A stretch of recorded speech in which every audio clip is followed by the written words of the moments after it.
Okay, welcome everyone to the regular meeting of the Santa Clara Unified School District Board of Trustees. I'm going to call the meeting to order at 5:04 p.m.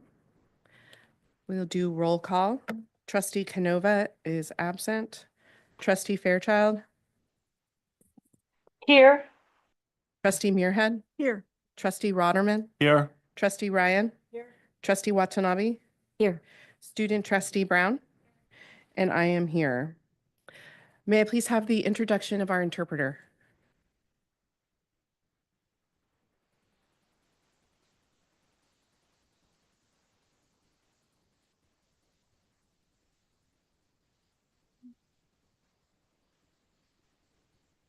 Buenas tardes, mi nombre es Verónica Adams, mi compañera Catherine Hutchin y yo vamos a ser las intérpretes en español de esta noche. Bienvenidos a la reunión de la mesa directiva del Distrito Escolar de Santa Clara. Esta reunión está siendo transmitida en el canal en español de Zoom. Para escuchar esta sesión en español, oprima el botón que dice interpretación en su pantalla y seleccione el lenguaje de español. En este menú también puede seleccionar la opción de silenciar el audio original en inglés. Thank you. Thank you. We'll now have the Pledge of Allegiance led by Trustee Jody Muirhead.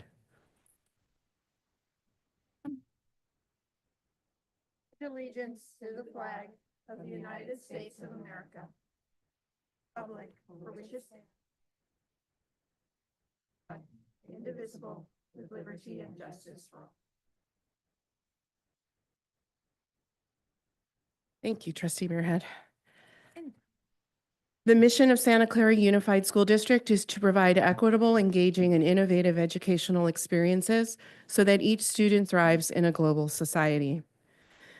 The vision of Santa Clara Unified is that graduates are resilient, future-ready, lifelong learners who think critically, solve problems collaboratively, and are prepared to thrive in a global society.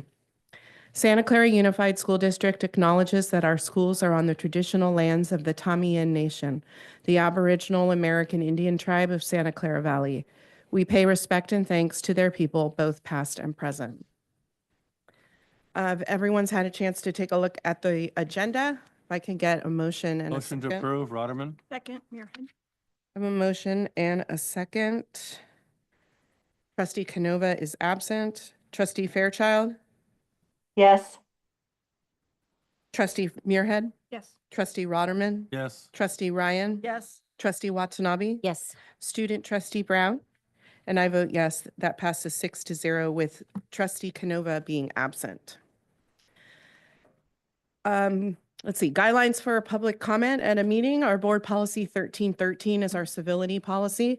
This policy is intended to promote mutual respect, civility, and orderly conduct among district employees, parents, and the public.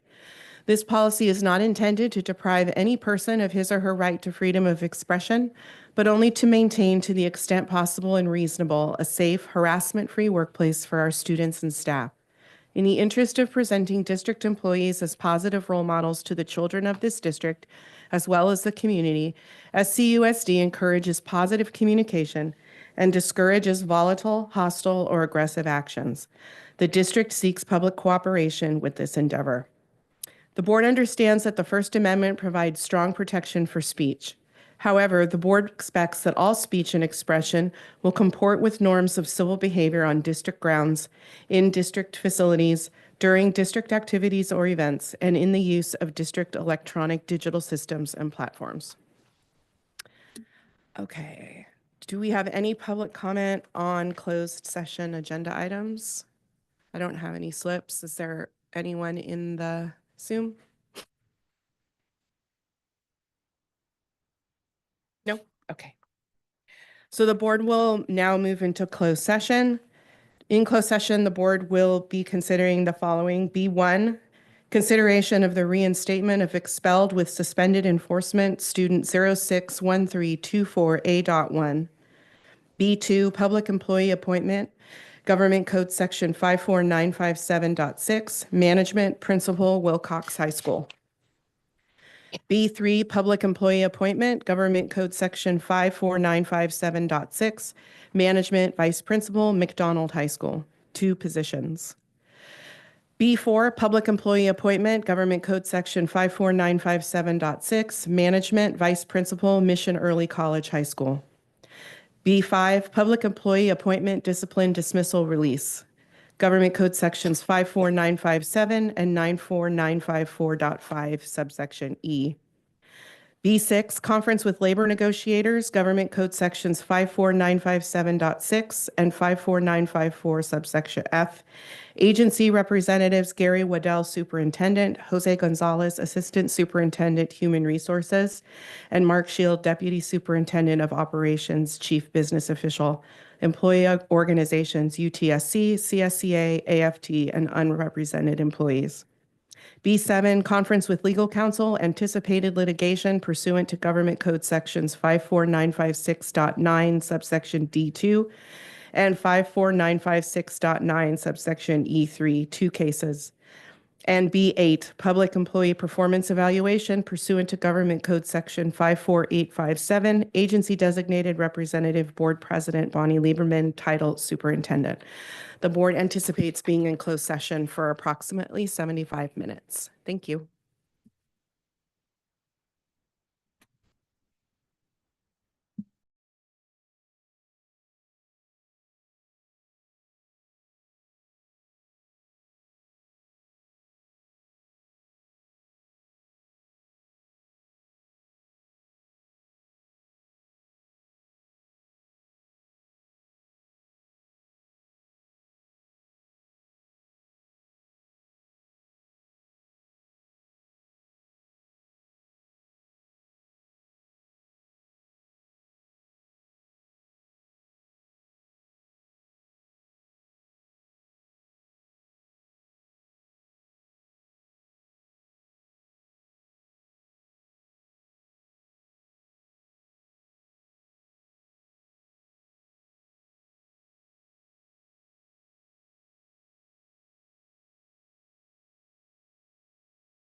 Okay.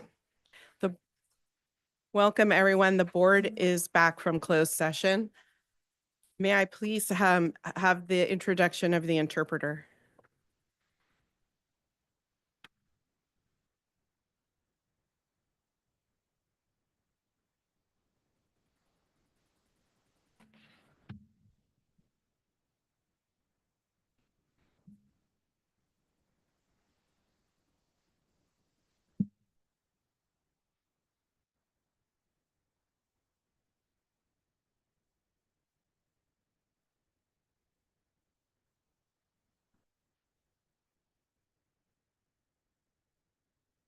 Español de esta noche.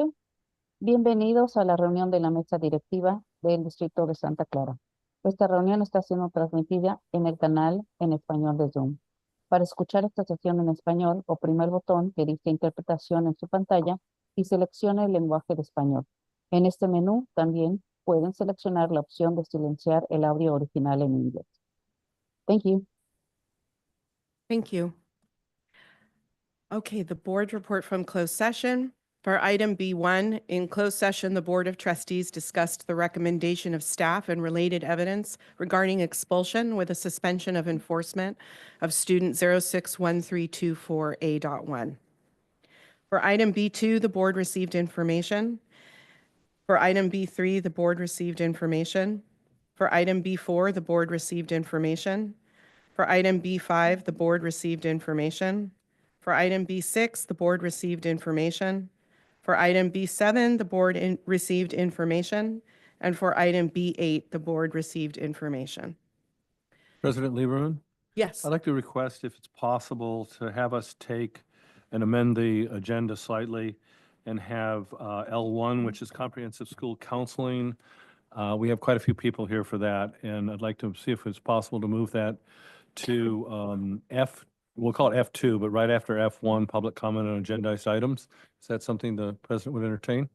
Yeah. Are we waiting? Can I get see a- a funny face? Are we waiting for people to come on that item? You can go ahead and do it earlier. Okay. Okay, I'll second that motion. Okay.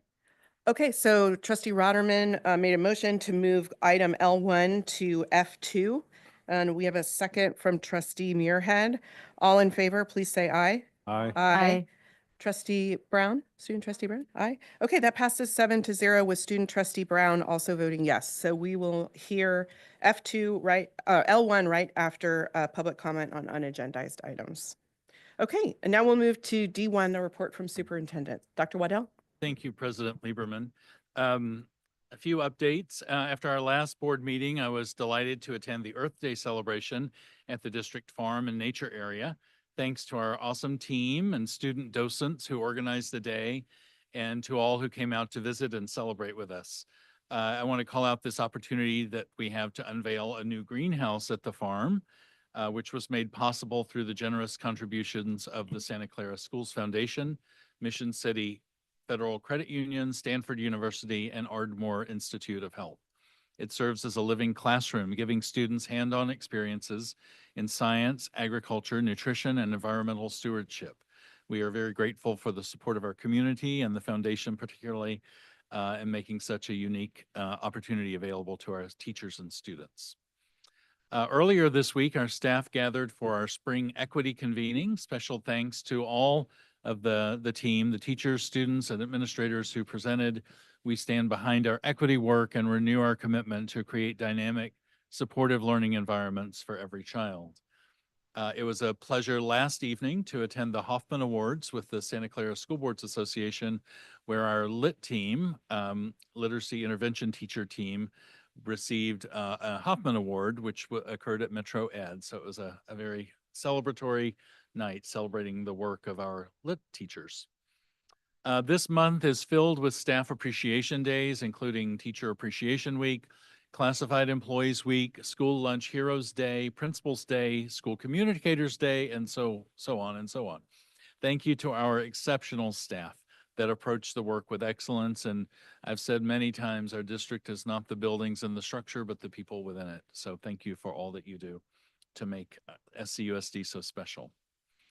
I want to give a shout out to Buxer Middle School for a successful kickoff to our Yonder pilot in 6th grade. Yonder, of course, are our pouches that our cell phones will be living in during the day, starting next year, and Bookser agreed to pilot that work.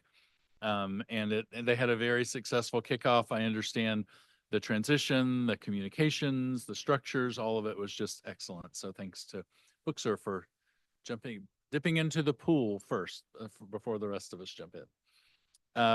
On April 25th, after the last board meeting, we attended the AXA Awards Dinner to celebrate Dr. Jose Gonzalez, Assistant Superintendent of Human Resources, and Christine Berdansky, who was recognized as Adult Education Administrator of the Year, and Jose was recognized as HR Professional of the Year. So congratulations to both of them. We are very pleased to have learned that C-SPAN is honoring some SCUSD students for the 21st anniversary of their Student CAM competition. They invited students to create a 5 to 6 minute long documentary on the theme, Your Message to the President, What Issue is Most Important to You or Your Community. We're pleased to recognize Smita Badranath and Anaya Habib from Wilcox, who created a film entitled A World Not Made for Women, and are very excited to honor them. So along those lines, I'm very exceptionally proud of our students and just wanted to take a moment to comment on that. Last week, I had the great good fortune of meeting with our Superintendent Student Council with representatives from every secondary school in the district at McDonald High School. They shared their work about how they've worked to create positive school campuses and do work that matters from a student's perspective. And I'm incredibly proud of our students. They stand up for what matters. They stay engaged when the work is hard and support one another in meaningful ways. And they are the reason that we do everything else that we do. So I just wanted to give a shout. It was a pleasure this week meeting with city officials in our city schools liaison meeting and hearing about the important projects in the queue for the city, including the Super Bowl and FIFA, and finding ways to partner and support one another in our various endeavors. We continue to enjoy positive relationships with our representatives in the city, and particularly of note, our critical partnerships with law enforcement, fire department, and first responders, who we partner with so closely. Lastly, we're nearing the end of the school year, and assessments, planning, activities, preparation, all of it's happening at the speed of light. I want to thank the many teachers, classified staff, managers, parents for the shared work that you engage with and on behalf of our students. As I said earlier, it is the people that make the magic happen for our boys and girls, our students across the district. And it takes many hands to make that happen. So special thanks to all of our staff for that. Thank you, Dr. Wedgell. Unfortunately, our student report from New Valley High School could not be here this evening, so we need to skip item D2. But our student from Wilson High School is here, so you can come up and give your report.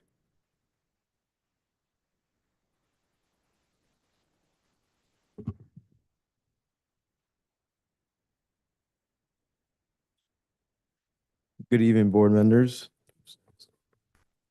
Things loud. Good evening, board members. My name is LaJon Williams. I'm an early graduate of the 2025 class, and today I will be presenting to you about Wilson High School.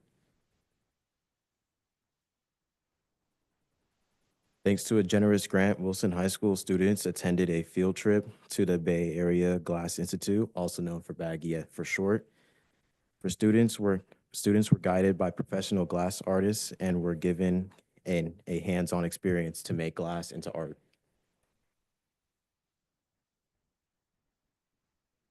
Wilson students had the opportunity to tour several colleges, with Foothill being among the best of student choices.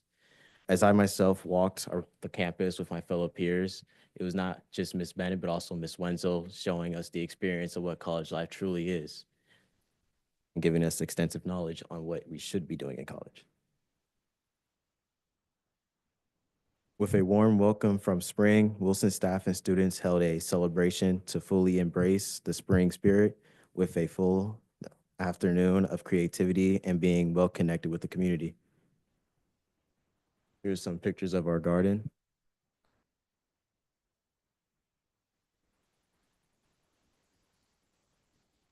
Wilson recently held their second annual career panel where students had a chance to speak to 14 professionals from diverse industries, with beauty and personal care being the top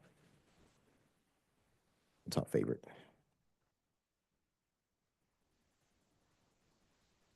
My experience working with Miss Bennett and Miss Wenzel as my academic counselors was a wonderful experience. Not only did they help me set up a account for Deanne's at college, but they've given me an opportunity to tour my favorite colleges, Foothill being one of them, and create a full work resume, as well as give me an accurate list of jobs that are hiring.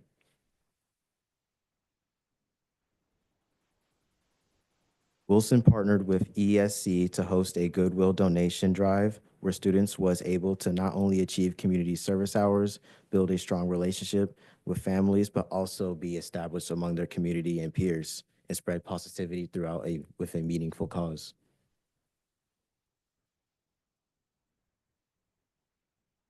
I myself enjoyed Senior Portrait Day due to the simple facts that the cap and gown was free of charge and the portraits were free.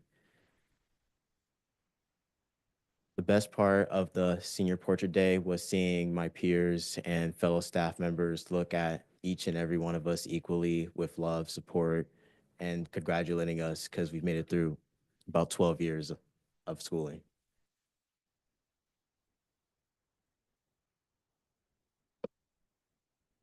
The Den, also known as the Wellness Center, has been a second home for me and others.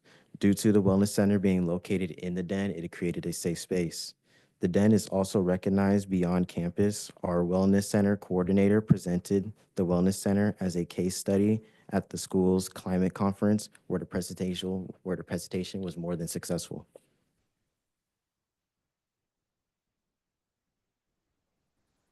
At Wilson High School, we have 10 seniors that have been awarded scholarships. Another 12 have attempted community college classes through our dual enrollment program. And 2 students have been accepted into certified nursing assistant program admission. Thank you, board, for your time, and we would like to congratulate the 2025 class around the district. We recognize your hard work.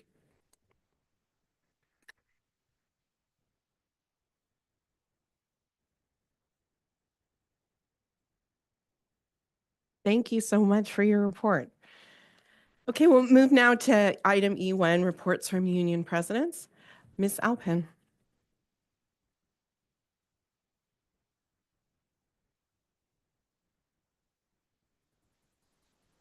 Good evening. Good evening, President Lieberman, trustees, Ms. Burrell, and Dr. Waddell. I want to share some serious concerns about the recent calendar committee process.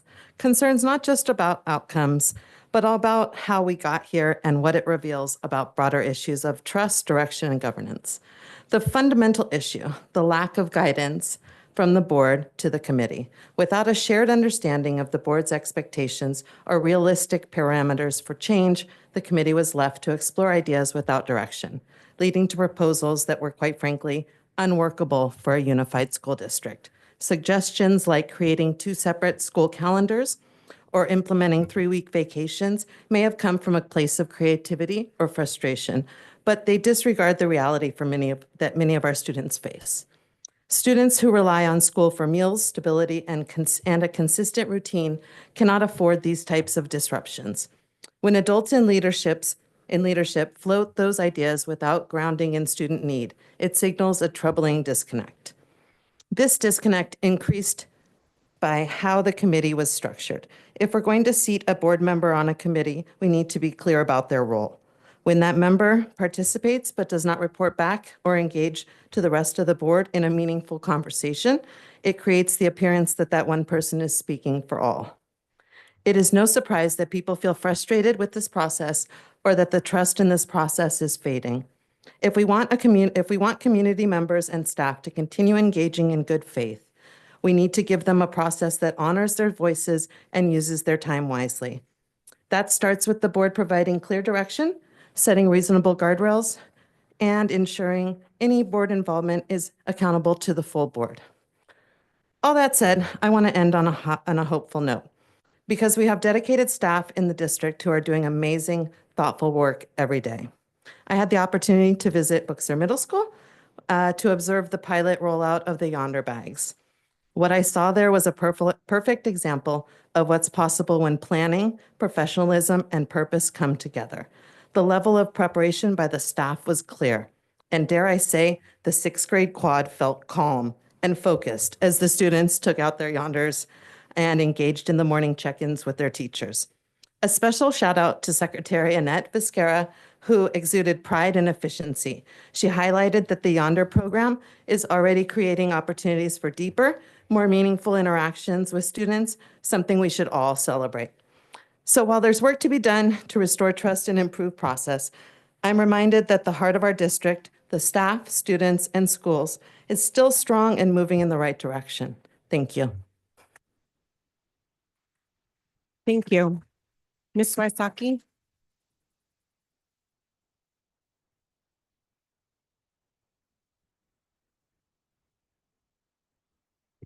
Good evening, President Lieberman, Board of Trustees, Dr. Waddell, Ms. Brown, and Ms. Burrell. Did I say twice? Dr. Waddell and Ms. Burrell. This evening, I'd like to give a loud and hearty shout out to 2 different teacher groups from Santa Clara Unified. First, I'd like to thank and commend the folks who held the second Equity Rights Convening Program this past Tuesday evening. I especially enjoyed the breakout session with the Horizon program team from Wilcox that highlighted their support program for students who struggle in the first few years that they're at the high school. Congratulations to Andrea Cabello and to Matt Raby for your strength of conviction for documented success. The second session I attended was for the Student Ambassador Program at Booksir, provided by Maria Solorio. This program supports newcomer students who come to Cabrillo and pair them with their peers to help navigate school and to help settle into the Cabrillo school system. Ms. Solorio is helping to build on this program in the future and have some of the Wilcox students help train the middle schoolers. Last night, I was fortunate to support our Santa Clara Lit team at a celebration at Metro Ed, where they received their award from the Santa Clara County School Board Association. This award ceremony highlighted 6 programs in our county, providing a variety of supports for students. Our team of 16 Lit intervention teachers are dedicated to helping young students close reading and writing gaps. Their early intervention allows some of our youngest students not only to grow their reading skills, but also to have greater access to academic content when they return to class. There are 2 pictures on the screen from last night's celebration. You see, as our core values state, we believe in students first. Our lens is, or should be, students, all students. I've been doing research on the CDE website in their data quest section. Our data from 2023-2024 school year shows that 37% of our 14,200 students who identify as Hispanic, Latino, Latina should have equal access. 15% of our students, or approximately 2,150 exceptional students with individual needs, should have access. Our families who struggle financially to make it to the end of the month should know their children have academic access. This is what makes teachers nervous and concerned. That policies and regulations are being written which benefits one group of students while other groups are denied the same or similar academic access. Equity is not about who makes the team, especially if we're talking about no-cut sports as indicated by Trustee Fairchild at the last board meeting. Rather, the equity that the teachers brought up in almost every meeting, even the ones held for the coaches so they wouldn't have to cancel practice, is about the increased access this group of students will have to additional electives, to AP classes, to study halls that other students simply don't have access to. The concern is that we are building programs which will continue to increase the disparity between our group of students, especially those who are from traditionally marginalized groups. Take, for example, our multilingual learners, working hard to achieve English proficiency. Due to state requirements, they must use one of their 2 electives for designated ELD. As a result, they have access to 1 elective. these same students, many of whom are not interested in sports or who have other commitments beyond the school day, well, now they are facing a 1-to-3 ratio with their peers. They have one elective to their peers 3. How do you, as a sitting school board, explain that? The community and the students who attend the last board meeting knew that you had their backs, but I wonder, do you have our students who have family responsibilities at home and do not have the privilege of playing sports? Do you have their backs? Do our students who have part-time work after school so they can start building their financial nest egg to continue their learning after high school, do you have their backs? Do our students who only have access to one elective, do you have their backs?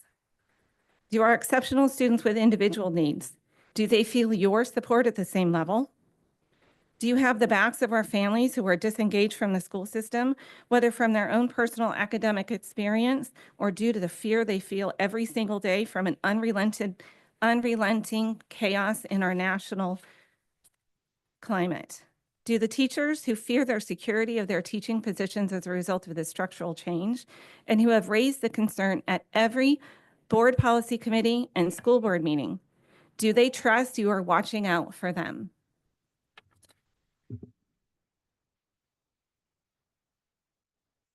Thank you. Okay. We'll move now to public comment on unagendized items. I will read our civility policy again. Board Policy 1313 is our civility policy. This policy is intended to promote mutual respect, civility, and orderly conduct among district employees, parents, and the public. This policy is not intended to deprive any person of his or her right to freedom of expression, but only to maintain, to the extent possible and reasonable, a safe, harassment-free workplace for our students and staff. In the interest of presenting district employees as positive role models to the children of this district, as well as the community, SCUSD encourages positive communication and discourages volatile, hostile, or aggressive actions. The board seeks public cooperation with this endeavor. The board understands that the First Amendment provides strong protection for speech. However, the board expects that all speech and expression will comport with norms of civil behavior on district grounds, in district facilities, during district activities or events, and in the use of district electronic and digital systems and platforms. Thank you. Okay, so during unagendized comment, you'll come up to the podium, turn on the microphone by pressing the button. The light will turn green. You'll have 2 minutes to speak. During unagendized comment, the board cannot comment or engage with comment, but if your issue requires staff to address it, we can direct staff to speak with you. I have 3 slips. Krista Woodward, Eric Jensen, and Freya Ryan Jensen.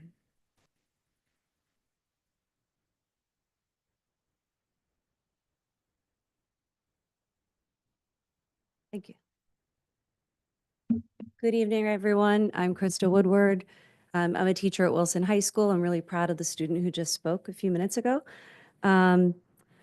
I hold other roles as well. I'm part of the planning team for the equity meeting that just occurred this past Tuesday. And so I'm here to just talk about that a little bit. In a joint partnership between SUSD, CSEA, and UTSC, we hosted a spring equity convening Tuesday night at Wilson Ed Options campus. Participants engaged in powerful discussions on equitable practices and inclusive curriculum. They attended breakout sessions where students and various staff members gave presentations on various projects and programs that they do every day, mostly at their sites, sometimes district-wide. We learned so much, and students and staff as they shared their stories, students and staff. We saw parents coming to support their students, and then they learned more from these students and staff inadvertently because they came just to cheer on their student. It was really, really fun to watch. Thank you to all of the staff and students who presented. There are several people in the room right now who were a big part of making it happen, whether it be our administrators in the district office who have been a big proponent of the work and have been supporting it. There are planning team members in here. There are presenters in here. There are grandparents of presenters in here. It was so fun. We look forward to planning for the fall equity convening, and we hope to see you there.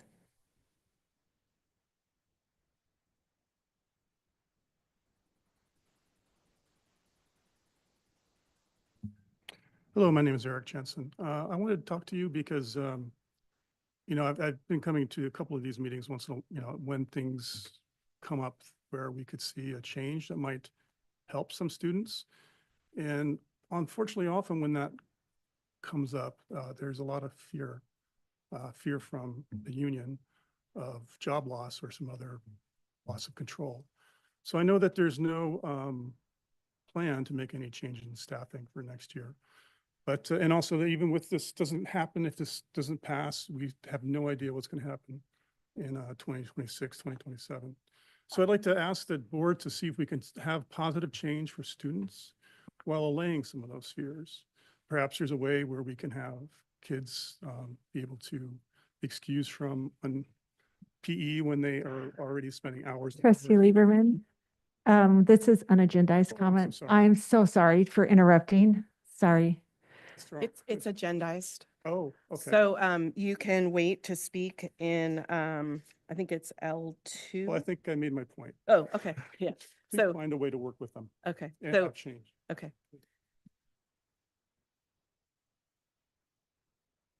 PE? I wasn't aware it was on. Okay, yeah, so L2. Yeah. You can if you want, yeah. Or you could just.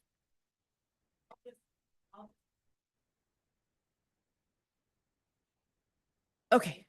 I don't have any other unagendized comment slips. Does anyone else in the room wish to speak at this time for unagendized comment? Okay. Is there anyone in the Zoom?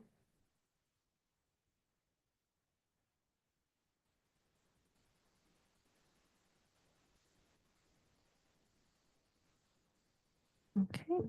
For members of the public who are attending our meeting through our Zoom webinar who would like to speak, please use Zoom's raise hand tool. Public speakers will be called upon in the order that hands were raised. There will be a 2-minute timer on the screen, similar to the one we have in the boardroom, to help you moderate your comments. To ensure everyone has the same amount of speaking time, we will have to move on to the next commenter after 2 minutes. When your name is called, you will be prompted by Zoom to unmute. Our first commenter is Ashutosh.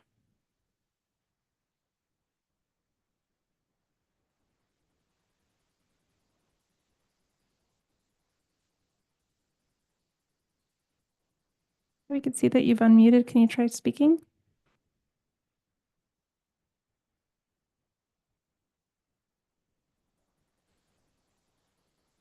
Should be prompted to, you've unmuted. Can you try speaking? Hello. We can hear you. Okay, great. Thank you. Good evening, members of the board and superintendent. I spoke at the last board meeting regarding the attendance policies and how it is implemented at Millikan Elementary. Thank you, Ms. Fairchild, for connecting me with the SUSD staff that oversees such policies. So they directed me to board policy 5113, which actually concerns student absences, and I reviewed it. In that, it says that we only need to provide a doctor's note when it's a case of chronic absenteeism. And in general, just a note for parents should be sufficient. So I would like board to look into this. And if this is the case, then I would like the Millikan Elementary also to apply the same standard. And that would be the end of my request. Thank you. Thank you for your comment. And President Lieberman, that was the only one. Thank you. Has someone reached out to him? Yes. Dr. Krios reached out, and we are doing a thorough review of our policies and ensuring that we have consistency across campuses next year. Okay. Thank you, Mr. Stam. Yes, he does. He's been informed. Okay. All right, we will move on now from public comment on unagendized items and move to items G2 through G3. I believe this is when we were going to do the counseling report. I apologize for That's fine. interrupting. There's no I'm so redundancy. sorry. That's okay. You're right. I'm looking at the agenda on my laptop and not where I wrote it down. So we're going to talk now about our counseling program. Is there an introduction? Yeah, okay.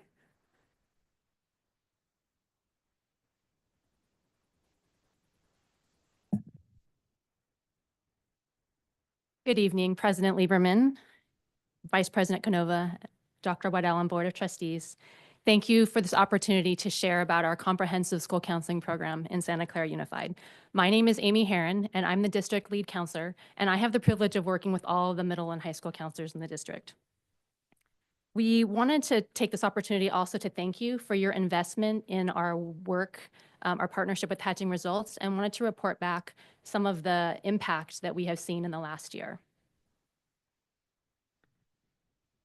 Our department takes seriously the district vision to build graduates that are resilient, future-ready, lifelong learners who think critically, solve problems collaboratively, and are prepared to thrive in a global society. And as school counselors, we are uniquely positioned to do this. School counselors are the only educators on a school campus who have sort of the big picture view, where they're tracking things like attendance and discipline and A through G completion and graduation rates. And they also work directly with students every single day. Every single student on a middle and high school campus has a school counselor. We align ourselves with the American School Counseling Association, and they have a national model, which is kind of the gold standard for our profession. And basically this ensures that we are using data-driven decision-making, that our programs and interventions are delivered systematically, so there's no random acts of guidance. We're seeking to close opportunity gaps. And just like teachers, we have standards. We have professional standards as counselors, and we also have student mindsets and behaviors that they need to be successful that we are always centering in our work. We follow an 80-20 model, so 80% of all of the work that we do as counselors is completely aligned across all of our middle and high schools. And we work in the areas of academics, social emotional learning, and college and career readiness. One way to think of this is to think about shopping at Costco. So if you go to any Costco, you will find the same products no matter which Costco you go to. You're going to find milk and bread and fruits and vegetables and rotisserie chicken. This is kind of like our tier 1 programs. It doesn't matter which middle school you happen to go to because 80% of all of our services and programs are aligned across all of our schools. The remaining 20% of our counseling programs are specific to the needs of each site. So if we go back to the Costco analogy, if you've ever gone to a Costco in a different area, you'll notice that they have a different subset of products. And this is not by accident. They actually do a lot of market research to determine the needs of their community and figure out the best way to meet those needs. So if you go to the Costco near my house, you'll notice a lot of Lunar New Year foods around January and February. If you go to a Costco in Hawaii, they have the chairs and the boogie boards and the stand-up paddle boards. And I even hear that in Alaska, at their Costcos, they carry bear spray. So in a similar way, based on site data, counselors will design their interventions based on the needs of the students at their site. So we work within a multi-tier, multi-domain system of support. And I know all of you are familiar with the MTSS. We add in the MD because we work in 3 domains: academics, social emotional learning, and college and career readiness. And tonight we're really going to focus on tiers 1 and tier 2 because tier 3 was already built out really well because of the work that wellness and student services has done. So our work as a department really has focused in the last couple of years on tier 1 and tier 2. So tier 1, again, we're systematically delivering services to all of our students. And our programs and services are innovative. We're constantly evaluating them. They're delivered with fidelity to all of our middle and high school students. We align them to district goals and initiatives. They're comprehensive, developmental, preventative, and proactive. And they're standards and competency-based, back to those mindsets and behaviors that we're trying to cultivate in students to be successful. They're student-centered, data-informed, and evidence-based. So we deliver the same core curriculum lessons to students across all of our sites, according to grade level. And you're going to get to hear about 2 examples from a middle and a high school. Hello, my name is Amarina Fadani, and I'm a counselor at Peterson Middle School.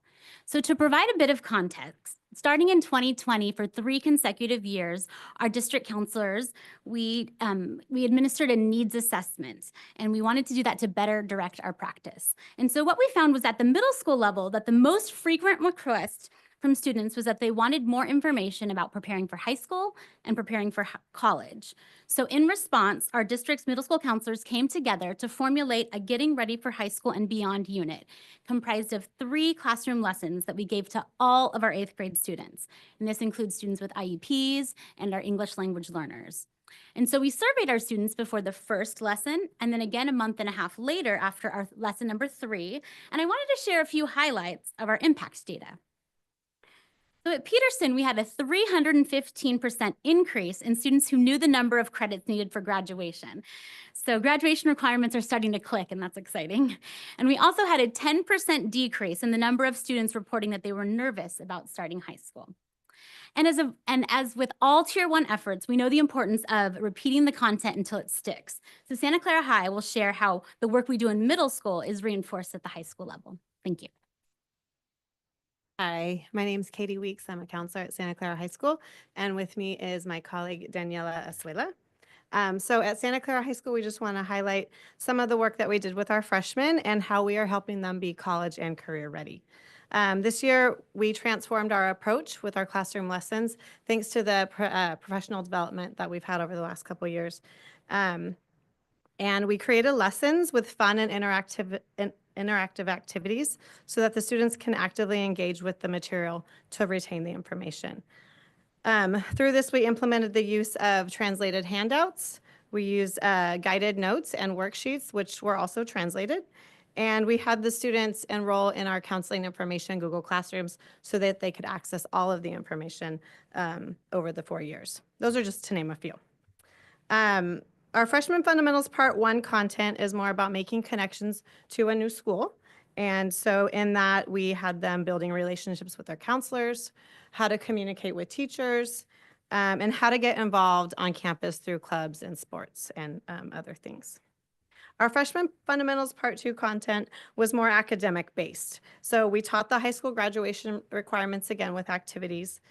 We explain and teach the A to G college requirements, namely noting the difference between the 2 sets of requirements and the pathways associated with those. And lastly, the students completed a career assessment on californiacolleges.edu to help explore their personality preference and career alignment. Next slide, please, which is our data, which is another thing that we're learning through our PD is how to use data to drive our work. After the career exploration lesson and activity, there was a 56.7 increase in the students' belief that understanding personality preference would help them make better career choices. We are thrilled to have 9th graders with this level of buy-in at this early stage of their career development, and we continue that work over the years. So it's a great start. We also saw a 20.65% drop in the number of Fs from Q1 to the end of the fall semester. We believe that this reflects an understanding among students about the importance of passing classes and earning credits. This ultimately means that more students are on track to graduate. So that's amazing. Our goal is to continue to deliver a Tier 1 counseling curriculum that will benefit all students to stay on track for graduation and meet A to G eligibility. Thank you for supporting our efforts by providing access to this meaningful professional development. We're eager to continue this work.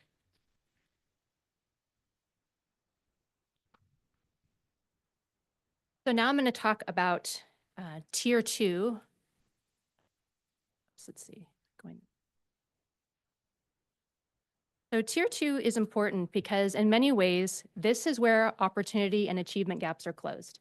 And this is where one could argue where equity lives.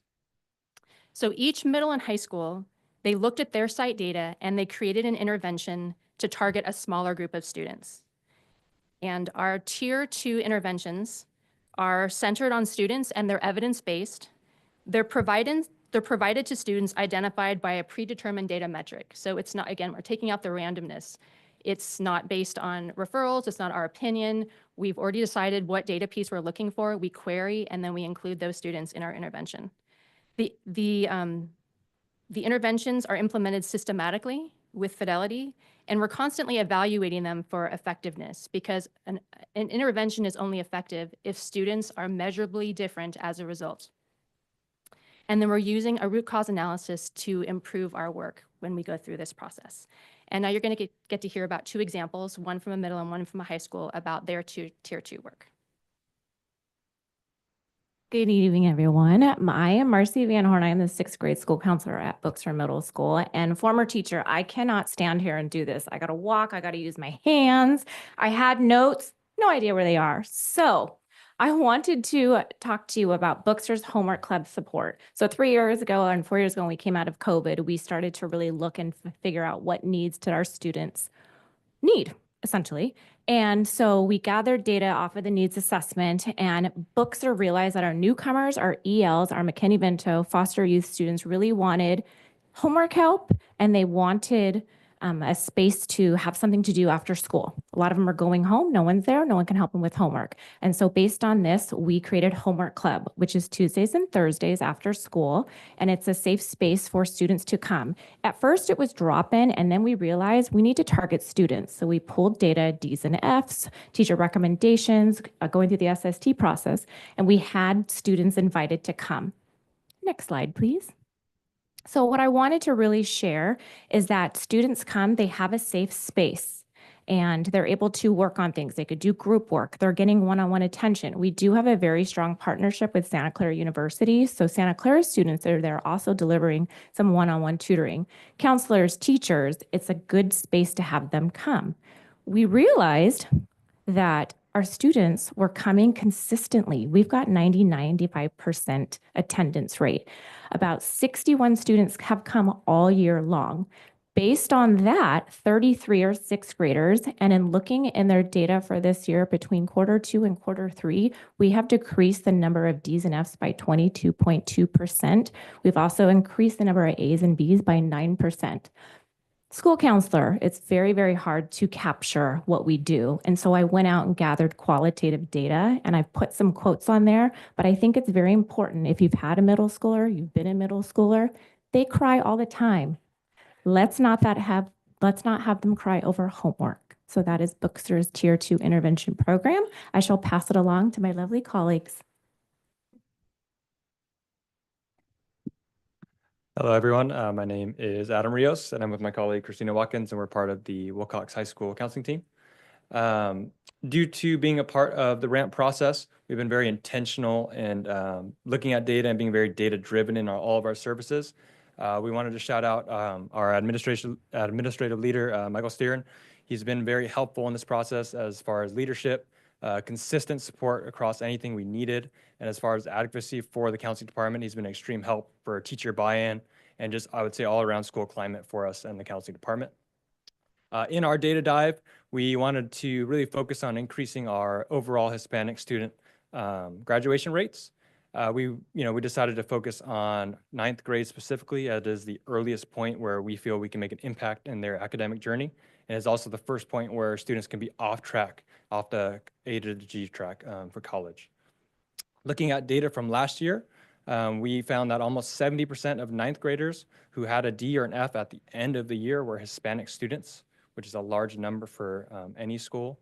Additionally, we found that Hispanic students had double the number of Ds and Fs from Q1, which is our first grading period, to the end of semester 2 grades from 33 to 66. This means if students had 1 or 2 Ds or Fs at the very beginning of our first grading period, they end up with 3 or more Ds or Fs by the end of the year. This led to our identification of our target group, which is our 9th grade Hispanic students who are enrolled in A through G coursework, who have 1 or 2 Ds or Fs in Q1. So because of our RAMP process, we developed and implemented 5 workshops for the year with this target group that focused on career exploration, executive functioning, and academic planning. Additionally, to our 5 workshops, we had individualized meetings to monitor grades throughout the year, and we're still doing that now, as well as a parent night meeting to help find any further supports for students and parents and communication with parents to see how we could better support their students. When looking at our perception data, we had a 45% increase with this group understanding what post-secondary careers are, not just focused on college, this focused on vocational trades such as HVAC, auto, and related careers. Additionally, we saw a 143% increase on students understanding how to develop an individualized post-secondary plan related to a specific career that they are interested in. This is really connecting Wilcox and Wilcox classes to a desired career that they might not have been thinking of or seen that was important.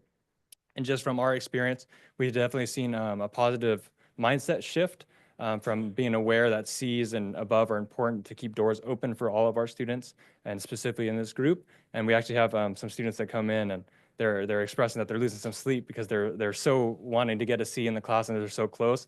And it's nice for us to see that shift.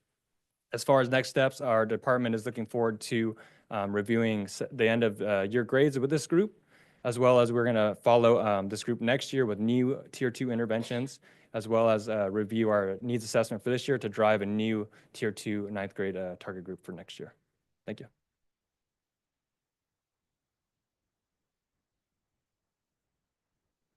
So we just want to kind of wrap up by sharing some exciting news that we have 2 school sites that are going through a rigorous application process for something called the Recognized American School Counseling Association Model Program. So it's kind of analogous to a blue ribbon school designation, where a school will be nationally recognized for their high academic performance or their ability to close achievement gaps. We have 2 sites that are going through that process now, so we hope to come back next year and share the good news. And when that happens, we will be the first schools in Northern California to have that designation. So we're very proud, and we want to continue to expand the number of schools that go through that process. I just want to end by showing you the slide that our department reads at every single one of our meetings, and it's just to solidify our commitment. That our commitment is to improve the achievement of all students and close opportunity gaps for those who have historically been underserved. And we're going to do this by using data to continually improve our practice as adults and the achievement of all of our students. And we're seeking to build high-performing teams and systems that educate, innovate, and make an impact for every one of our students. Thank you.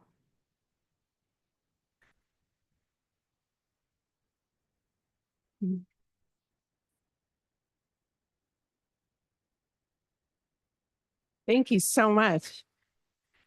Trustee Canova. What a beautiful presentation. And I love the Costco analogy. I can really relate to that. That was so awesome.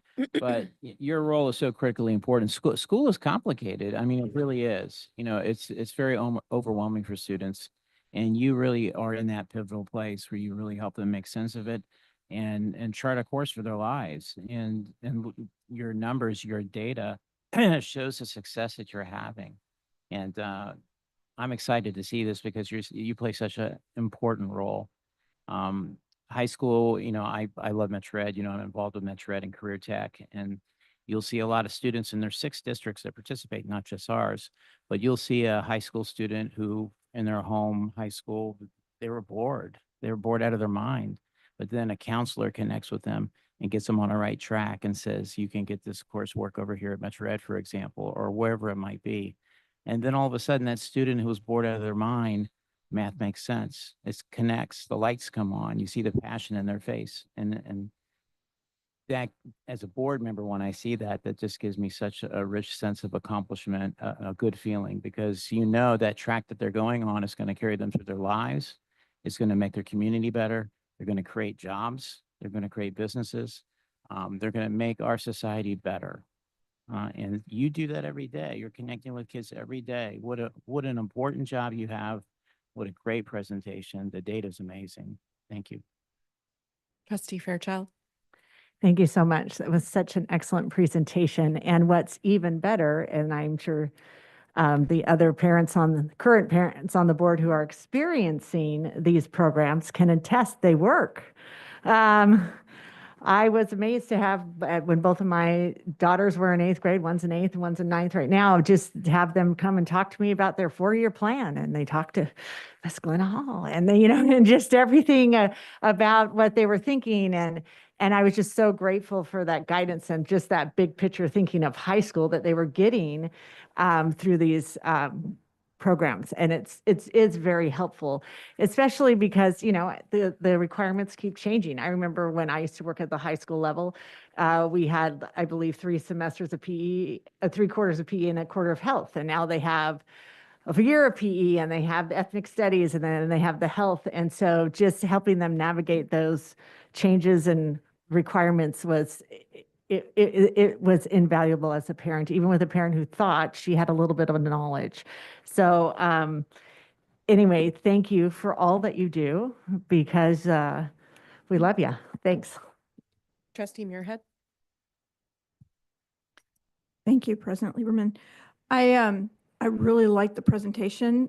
We talk a lot about data-driven work and how it really helps drive the work when you can see the effects and who you should be targeting and why and then the data that you get out of that. And you guys showed that.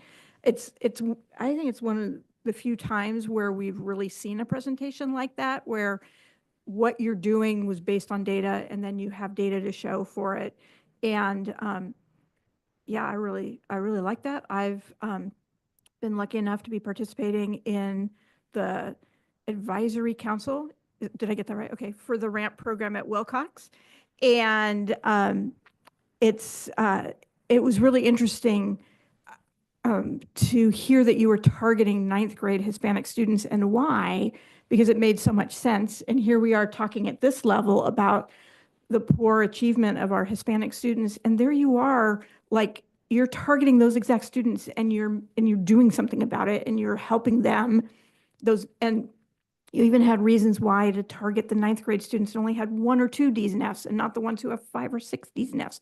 That was on purpose and for good reasons. And it's making a difference for those students. And then you'll look at next year's students and come up with a new tier 2. It's such a good example of what we as a board, I think, are trying to have happen in our schools to really target kids and improve their outcomes. So it's neat to see. So thank you guys. Trustee Rotterman? Yeah, I'm thrilled with this particular program. It's uplifting. It's, it seems to me that you're doing all the right things. I know a lot of my fellow board members have mentioned some things, so I'll keep them a bit more abbreviated than I would have otherwise. But I'm impressed with the data-driven part. That is something we don't see as much as I would like to see. I love the continuous improvement. It's not static. We're going to continually reevaluate and come up with the things that are going there. And this is something that's pretty subjective, but the other thing I saw here that would really impress me was a sense of pride all of you have in what you're doing. So thank you very much for the program that you're doing and keep doing the good work. Trustee Watanabe? Thank you. Thank you so much for the presentation. And I have to say what I'm taking away from it is, how you're showing students that they don't have to be afraid of school and that there are resources out there to help them to be successful. I think it, again, going back to the data, it just shows, how the improvements have been made, but it's because of the work that you've done with them. So thank you for all that you're doing. It's been great to see how it's working across, middle school, going into high school. And it's all the more reason why we have, teacher appreciation weeks to be able to let you know that we do appreciate you. So thank you for all that you do. Trustee Ryan? Yeah, most of the other trustees have already spoken, so I don't want to repeat everything everyone has said. But again, like everyone has said, I really appreciate the presentation, which was amazing, but it's the work actually behind it that is really meaningful and important. And to be able to, again, as others have said, to have that data with it is really impressive, to really kind of measure the impact of the work. And it's exciting you've gotten some great, exciting results. So happy to see that, and so happy because it's changing the lives of kids. So thank you. Okay, well, thank you so much. I echo what everyone else said. I'm not going to repeat what everybody else said, but my kids have benefited from your work. I know all of our students benefit from your work, so we are very grateful. Thank you so much for all that you do for our students. And we are happy to have you tonight. So thank you so much.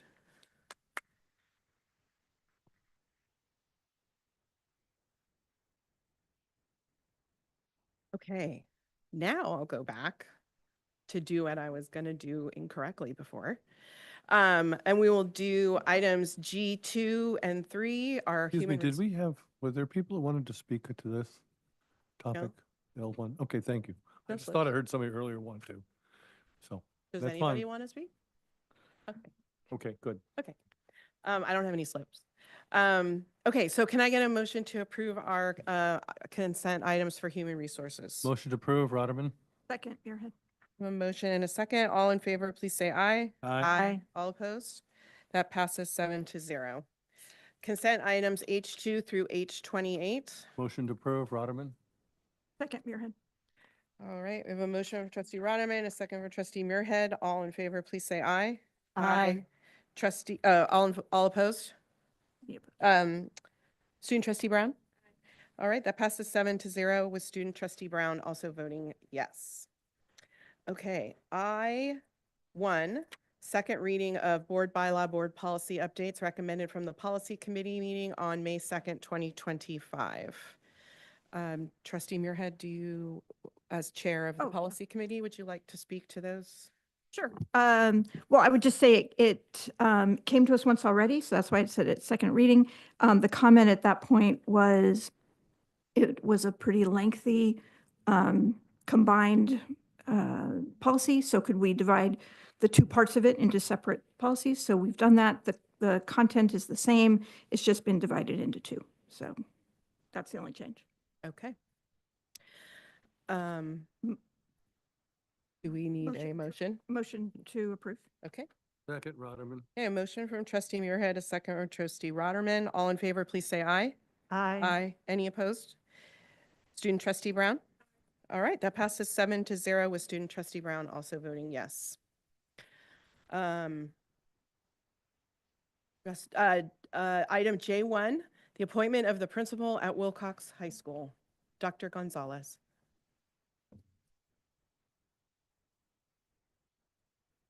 Good evening, board members, Dr. Waddell, Dr. Brown, and Ms. Burrell. I would like to introduce Brandon Wall. Brandon Wall joins Wilcox High School as principal with a strong background in instructional leadership, student support, and school-wide system improvement. As principal of Lee High School, he led the school to earn 2024 National Blue Ribbon and California Distinguished School Honors, achieved top ratings on the California School Dashboard, and increased A through G completion rates across all student groups. He has successfully implemented multi-tier systems of support, expanded student wellness services, and led restorative practices to strengthen school climate and outcomes. Mr. Wall began his teaching career in the Cupertino Union School District as a middle school science teacher. He later taught at Peterson Middle School before transitioning into school leadership. He holds 2 master's degrees, one in educational leadership from Santa Clara University, and another in science education from San Jose State University. With experience as a teacher, assistant principal, and principal, Mr. Wall brings a collaborative leadership style and a deep commitment to student achievement to the Wilcox community. Thank you. May I have a motion? And Motion to approve, Rotterman? I have a second? Second one. I have a motion and a second. All in favor, please say aye. Aye. Any opposed? Okay, that passes 7-0. J2, the appointment of vice principal at McDonald High School. It is my pleasure to announce Jean Wang. We welcome Jean Wang as the new vice principal at McDonald High School. Ms. Wang joins us from the Cupertino Union School District, where she has served as principal of Cupertino Middle School since 2020. Prior to that, she held assistant principal roles in a middle and elementary school. She holds a BA in political science from UC San Diego and an MA in educational leadership from San Jose State University. Ms. Wang brings a strong background in instructional leadership, school culture development, and community engagement. Second, Rotterman. Okay. All in favor, please say aye. Aye. Any opposed? That passes 7-0. J3, appointment of a vice principal at McDonald High School. Okay, our second vice principal is Lauren Kelly. She's currently serving as principal at Cabrillo Middle School. She has been selected as the new vice principal at McDonald High School. Ms. Kelly brings over 24 years of educational leadership experience across K-12, including roles as a high school principal, assistant director of educational services, and pathway coordinator. She holds a BA in communication arts from San Francisco State University and 2 master's degree in secondary education and administration from UCLA. Ms. Kelly is known for her strong focus on instructional leadership, community engagement, and student success. Motion to approve, Rotterman. Second, Muirhead. Motion from trustee Rotterman, a second from trustee Muirhead. All in favor, please say aye. Aye. Any opposed? That passes 7-0. J4, appointment of the vice principal at Mission Early College High School. We are pleased to announce that Dr. Vanessa Knight, currently serving as vice principal at Dolores Huerta Middle School, has been selected as the new vice principal at Mission Early College High School. Dr. Knight brings extensive experience in instructional leadership, special education, and community engagement. She holds a BA and MA from California State University at Fresno and recently completed her doctorate in educational leadership. We look forward to her continued contributions in her new role at MEX. Motion to approve, Rotterman. Second, Muirhead. Okay. All in favor, please say aye. Aye. Aye. Any opposed? That passes 7-0. J5, 2025 to 2030 Memorandum of Understanding with multiple agencies for adult education credentialing services. Motion to approve. Second, Rotterman. Is there any presentation or anything, Dr. Waddell? No? Okay. Okay, I have a motion and a second. All in favor, please say aye. Aye. Any opposed? That passes 7-0.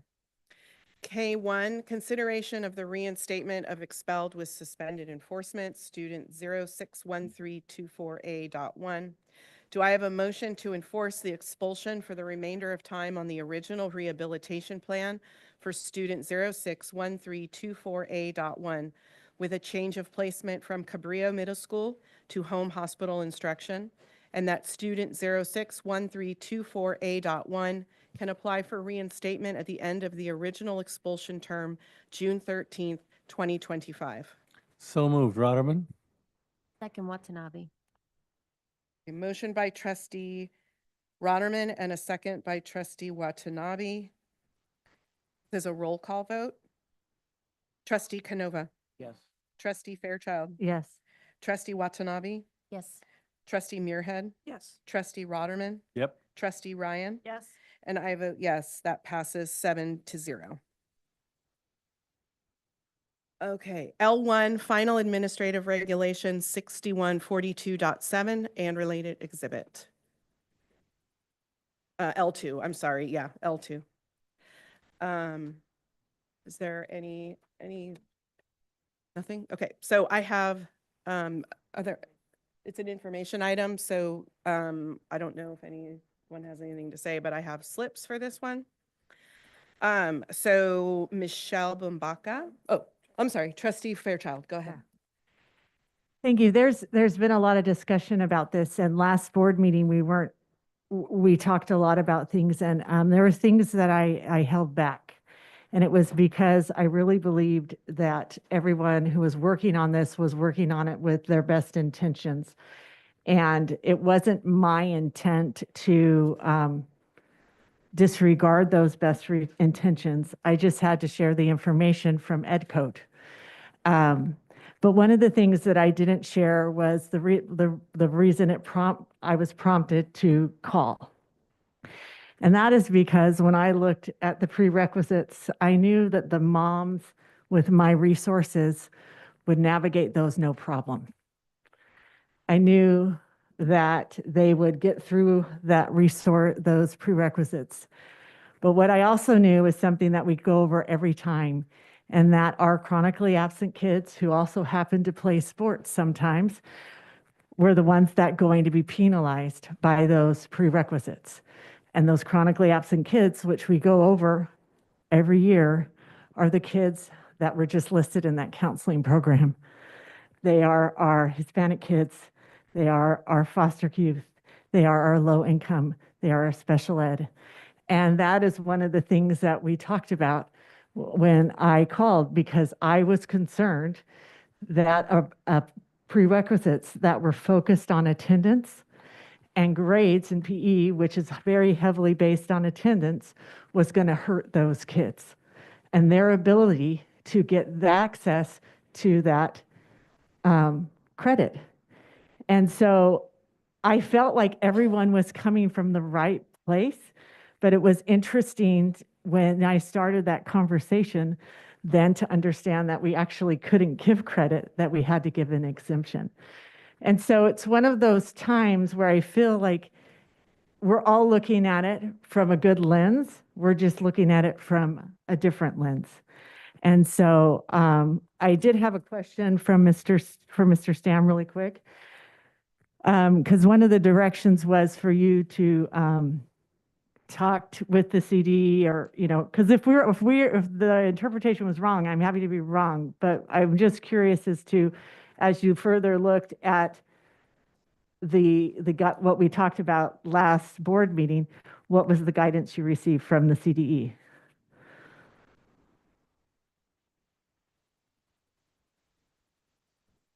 The guidance from the CDE was to use the language that is in the board policy and education code to focus on the use of exemption, not on credit, for participation in interscholastic athletics after school. So that's where we pivoted to the athletics exemption to physical education course requirements. And then we were also informed by the CDE that there is a permanent exemption, which is available to students entering 11th grade who are 16 years of age.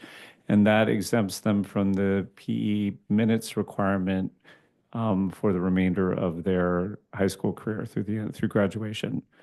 And this is, they admitted as much that it is kind of an artifact of kind of sedimentary accretion of law that hasn't necessarily been fully reconciled. So there's some law that is, the exemption was designed to address a law that was put in place at an earlier time that hasn't really been enforced in districts around the state.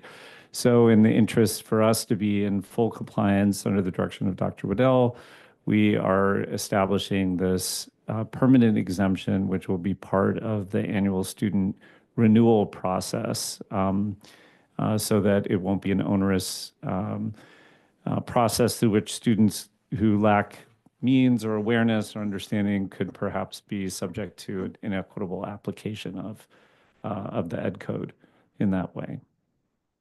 So that's what is updated in the language of the administrative regulation. Thank you. Any other? Okay, Trustee Ryan and then Trustee Rotterman. And actually, that question reminded me, because I think what we also learned from CDE, that we do need to offer, while students can get that permanent exemption for 11th and 12th grade for the minutes, we should be offering electives for them should they choose not to be exempted or should they want to take those. So it might actually mean offering more PE, what we learned through this whole process. Is that, am I? Yes, that's correct. We have to offer a minimum of 3 PE electives, and the exemption does not preclude a student from taking an elective PE for course credit. Trustee Rotterman. Yeah, and so I want to be careful because this is a complex issue, and I don't want to necessarily be the one interpreting the rules. I realize that's my job, but still, I would like to get your impression. There were a couple of things that were brought up. We've had many groups talk to us, and a couple of things were brought up to us. By the way, I appreciate the extra time. There are a couple of things that were brought up to us, but in particularly some that the teachers brought up that I want to make sure that we've thought through and get your input on. you know, they brought up the issue of equity, whereas there's some students that may not have the capacity, the resources to participate in some of these sports programs. Therefore, that puts them at a disadvantage. We actually had somebody speak about that earlier. I believe it was one of the union representatives. So that those students would not be, might be not have the same opportunities that others do. The other issue that came up that they brought forward was the issue of, we do have California standards for physical education, and those standards are not just physical activity, but they're also imparting knowledge and information that we think is valuable for people in their continued throughout their life. So those issues, have they been incorporated into this policy at all? Or is this something that is, if you give some comment? So we do recognize, first of all, grade 9 physical education and those standards is a state requirement. All ninth graders will be required to take a full year of grade 9 physical education.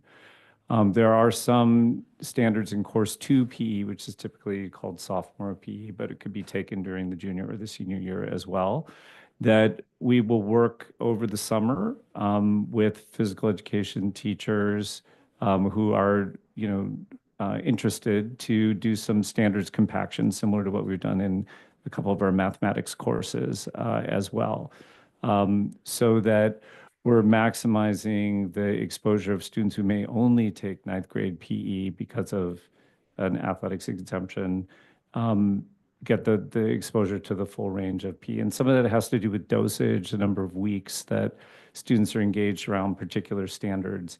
So that is work that will need to be done. We're also interested in working with the teachers to get a greater level of consistency and transparency around grading practices, grading criteria, makeup practices, those kinds of things, in part in the interest of equity as well, equity of student experience across those courses. So those are goals that we have in terms, and those were goals that we had set out at the beginning of this process before we knew fully about the state legal requirements and the need to pivot to from credit to exemption. But we still intend to, because the impact is similar, to proceed with that work. Thank you. I know this has been a particularly tedious process that you've had to go through, and I appreciate that. And it looks like you've come up with a good compromise. So thank you, sir. Trustee Canova. I myself. And to Brad, I'm glad you made the phone call to get that clarification from the CDE. From my perspective, looking back to the last meeting when we had this issue come up, I've been here a long time, when it's a board member that makes a phone call, and that to me is a fail of some sort, of some kind. Something got missed, something got dropped, because we have an incredible staff that we rely upon. And so I'm glad you've made the phone call. I'm glad you got the clarification. But could you illuminate me as to going forward, what can be done so that doesn't occur again? Because I don't think you want that happening. And so if you don't want that to happen, then could you elucidate to me maybe some thoughts you have as far as protocols going forward so that doesn't happen? Well, I want to say first a couple of things. First of all, I welcome Trustee Fairchild's due diligence and any trustee's due diligence, first of all. Secondly, it was Dr. Waddell who made the phone call. I was in the room, but he actually made the phone call. So just to set the record straight.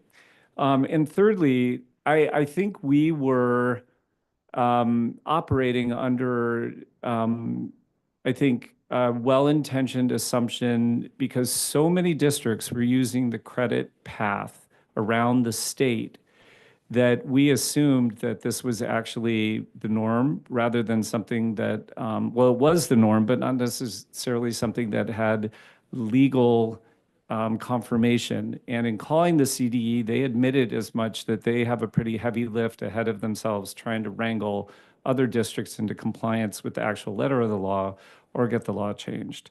So this was a situation where we were relying really on the experience of peer districts And I think the learning is to triangulate with making sure that the CDE and our peer districts practice are in alignment before we make our move. So when Vicky brought this up at the last meeting, was it a surprise to you? It was particularly the second part around the permanent exemption. I mean, to some extent, the athletic exemption is just the reverse of the credit, but it's accomplishing the same goal. But the permanent exemption and the fact that PE minutes are required through graduation was something that have raised eyebrows in districts around the state. So we'll see, we have a situation, a mechanism to address it here. I mean, I am perfectly happy to support students who want to take PE throughout their high school career and avail themselves of all the electives, should they choose to do that.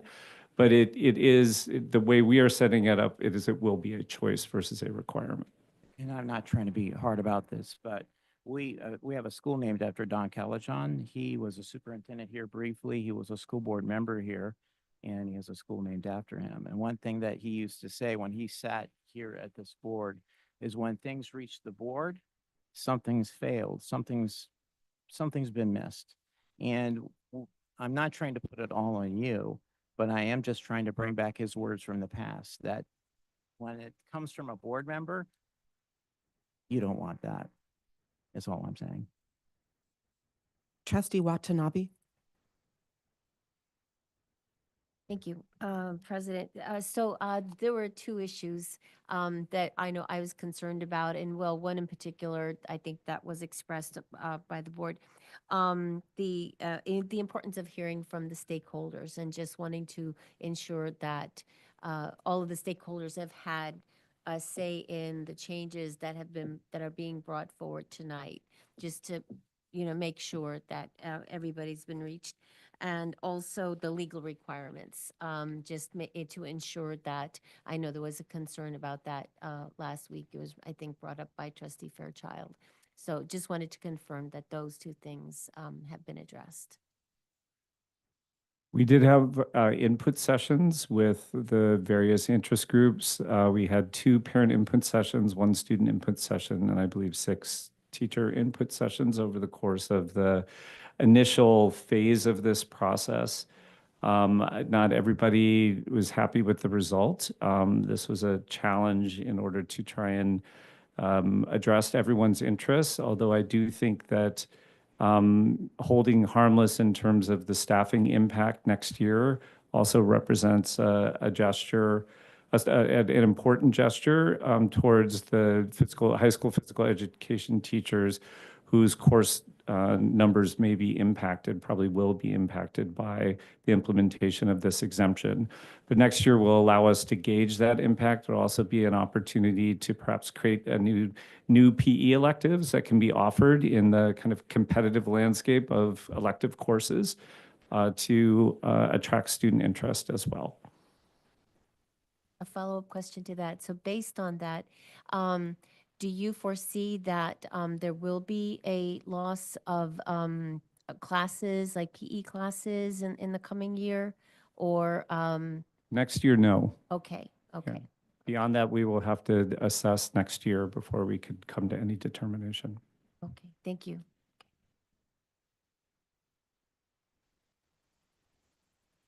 So when I was speaking with the CDE, they did bring up the 11-12 exemption, but that was not anything I was going to bring up 2 weeks ago. I was like, that is this is not the time. So I'm glad that we've ironed that out as well. Okay.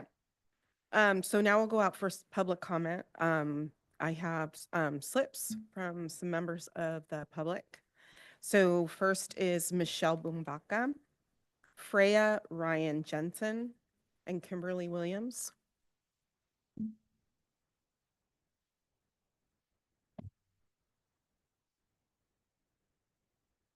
Good. All right. Good evening, everyone. My name is Michelle Bumbaka. I'm currently a physical education teacher at Santa Clara High School. I'm also the head coach of the girls flag football team and assistant coach of the girls softball team. I am very appalled at the number one thing here somebody said, we haven't talked to the stakeholders. And unfortunately, the stakeholders are sitting right here because some of our board members have direct interest in this board policy to get passed by having their students and their children directly affected by this program. The student that's about to speak is a child of somebody on the board.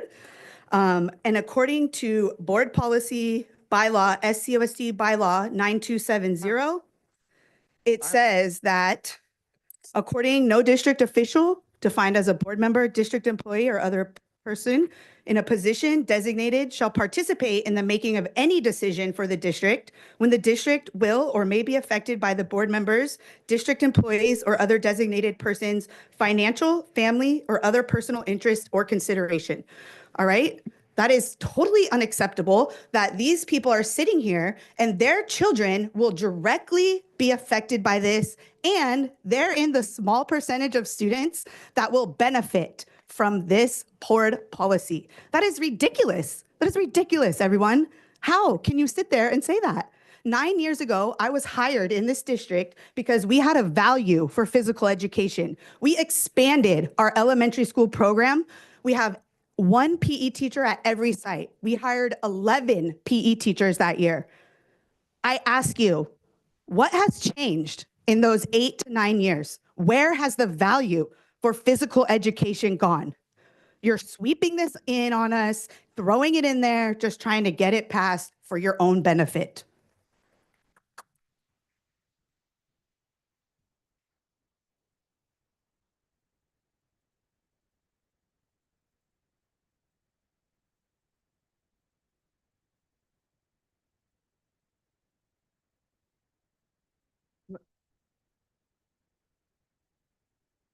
Does Meredith need to speak? Did you have?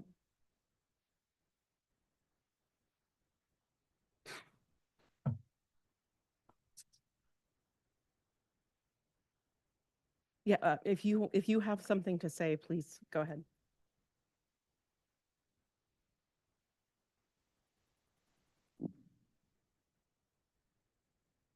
If there is a question of conflict that was posed, I can answer that question. Conflict of interest is not it's a situation of contract or financial benefit. It's not a situation of someone that's on, for instance, a school board that has a child that is going to be impacted by a policy. You have to have if you have the same impact on a class of people, which would be students, it is not a conflict of interest. Just so that there's some clarity in terms of the legal issue, I just want to offer that if there's any question.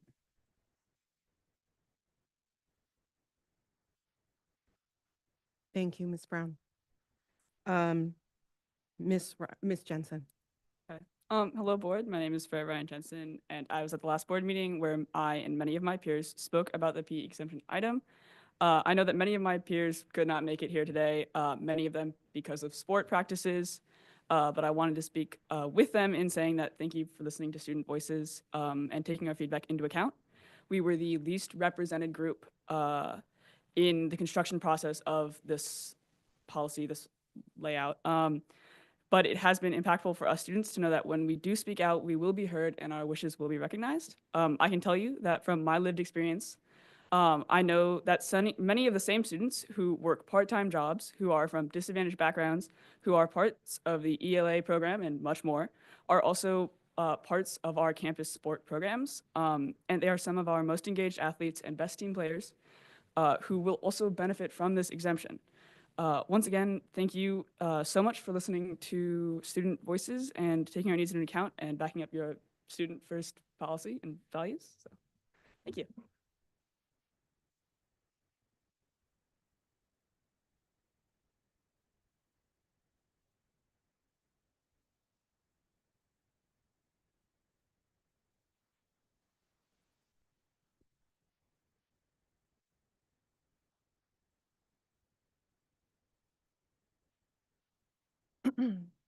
Trustees and Superintendent Waddell. First off, I want to state my appreciation to the trustees for listening and engaging with teachers. parents, and students on this issue, and I stand before you today on behalf of students who support PE exemptions for participation in CIF sports. My daughter would be here herself, but she is at soccer practice. After learning last night that the teachers' union leadership was planning to rally their members to stand in opposition to this administrative regulation for a policy that the school board passed 11 years ago and is now planning to implement, my daughter and other passionate students collected 75 signatures in one day at Santa Clara High School, 53% women and 47% men. This represents signatures from student athletes from 17 different CIF sports, including baseball, basketball, flag football, golf, badminton, track and field, cross country, volleyball, soccer, football, softball, swimming, water polo, tennis, spirit squad, wrestling, and field hockey. 75 students at one high school. That includes 50 members of the class of 2028, 7 from the class of 2027, 17 from the class of 2026, and even 1 graduating senior from the class of 2025. And this was from one day of organizing at one high school. I promise you that despite the survey results that the district presented 2 weeks ago, students care deeply about this issue, even those that won't directly benefit. I have copies of these signatures for the board members to review, and I would ask that these documents not be circulated beyond this body so that the student's privacy is protected and that no student will risk being targeted or retaliated against by a teacher or administrator. They know that their friends in other school districts are already benefiting from the PE exemption policies for CIF sports participation, and they are looking to and depending on this body and the district to make the right decision, do the work, and put this in place now. Thank you. Trustee Muirhead. Ms. Brown, she's handed this document to us with student names on it. Can you clarify about if it's a public record? So I was actually just looking at that when it was passed out and thinking, okay, well, generally with the Brown Act, you need to have things available to the public when they're available to the board. So I would have, as I'm looking at this, I see that it's got names and it's got a sport, it's got a signature. I would say generally when we do Brown Act or we do redactions of public records, we take out the student name, we take out the student email.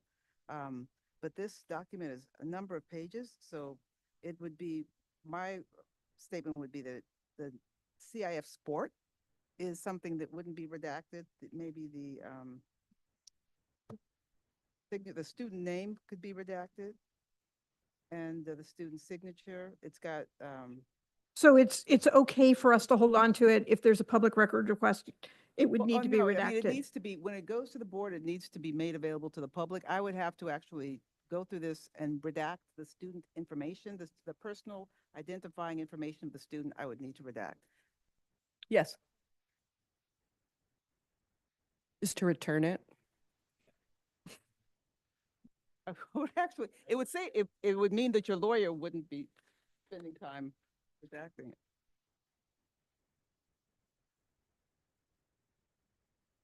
We appreciate the work, Kimberly. And we did see it. Do we need to give it back to her or can we just shred them? Well, now that I have these, I'm keeping these. If you would like them back, you can have them, but I want to make sure that we're complying with the Brown Act, so I will give them back to you then. Yes. That way the board doesn't have them. Please shred. Okay.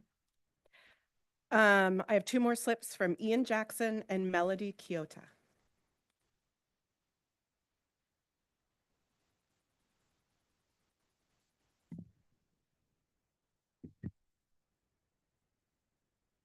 Good evening, board. Our union representative, Ms. Wysocki, didn't get to finish her board report earlier, so I'm going to finish it for her. We say we are students first. We say we believe in equity, but words are words, and it's actions where you prove you are willing to put the words into action. We know from the 2 groups Ms. Wysocki highlighted at the beginning of her report, our teachers are doing great equity work. When you dismiss the input they put into structural change, you reject the families and students they come to the table to represent. You have done this twice in the past few months alone. You were elected by the voters in this district to support all students and families, even the ones who are not here tonight. This is your responsibility. But even more critical, this is your duty. This is my words. As you can see, there are many UTSE members in attendance tonight, and many following along at home. We are not here to argue with parents and the community, and we are certainly not here to retaliate. We want them to know that we are here to serve them, the children and parents of this community, all the children and parents of this community. Our desire is to uplift all voices. Our desire is to make sure that the expertise of our members is not dismissed. And finally, our desire is to make sure that you, the board, consider the impacts of your decisions on the many and not just a vocal few. Thank you.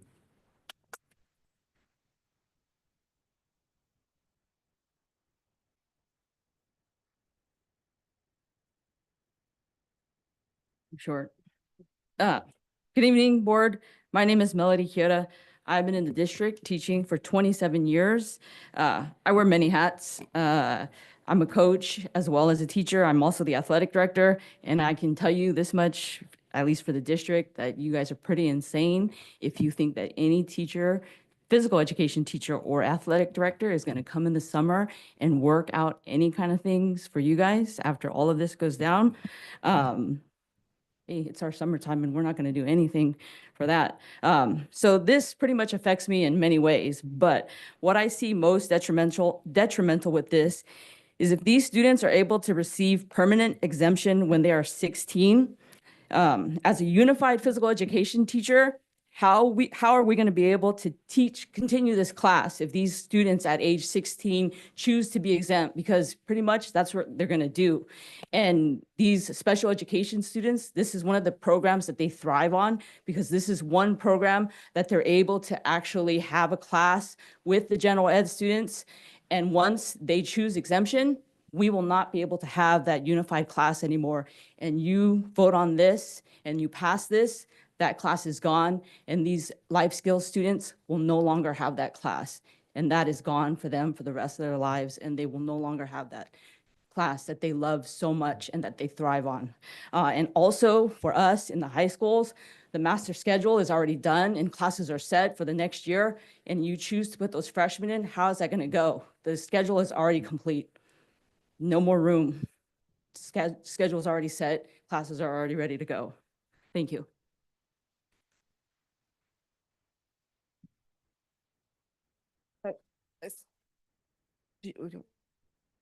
Sam explained the 16.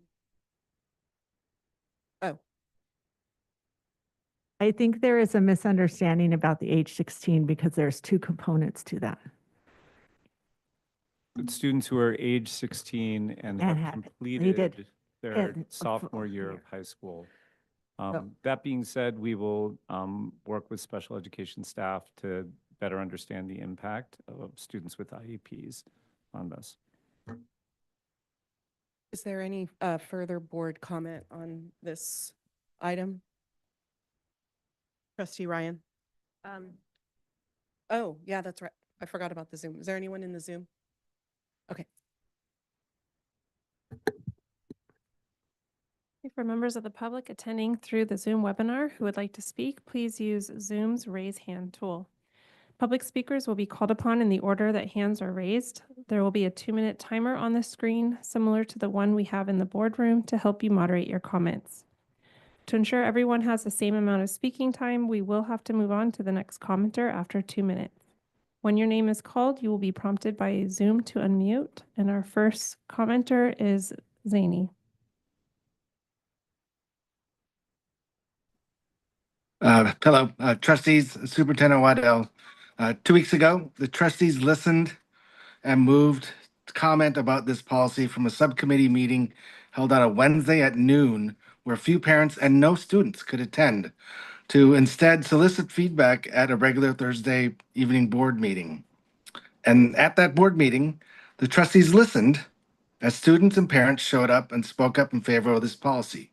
You, as a board, took action to direct the district to implement this administrative regulation. I ask that each of you stand united in the knowledge that this policy is long overdue. That change can be navigated with strong leadership, and that these students and parents deserve to know that SCUSD will implement existing policy and positively impact the academic journeys of student athletes. This is simple and should not be twisted into a disagreement between union leadership and the school board. This is about student athletes and parents who showed up to speak on something that they believe in strongly. These are the same athletes that the district and high schools point to and recognize as great examples of what an SCUSD student is. And now you can recognize the physical and mental work that goes into their sports, the teamwork that they build amongst their peers, and the sportsmanship they model by providing them with PE exemptions for participating in CIF sports. Also, as a registered nurse, I often think about the health and wellness implications of policies such as this one. I'm happy to say that as a bonus, by implementing this AR, you will also be protecting these students from overuse injuries, which can often occur when student athletes are required to do PE on top of daily CIF sports practices or games. Please give the students the choice and give them that protection. Our student athletes have earned it. Thank you. Thank you for your comment. Our next commenter is Ryan Hoagland.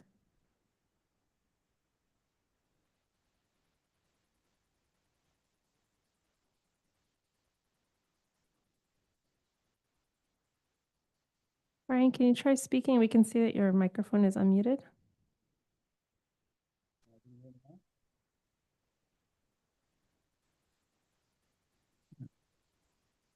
Can you hear me?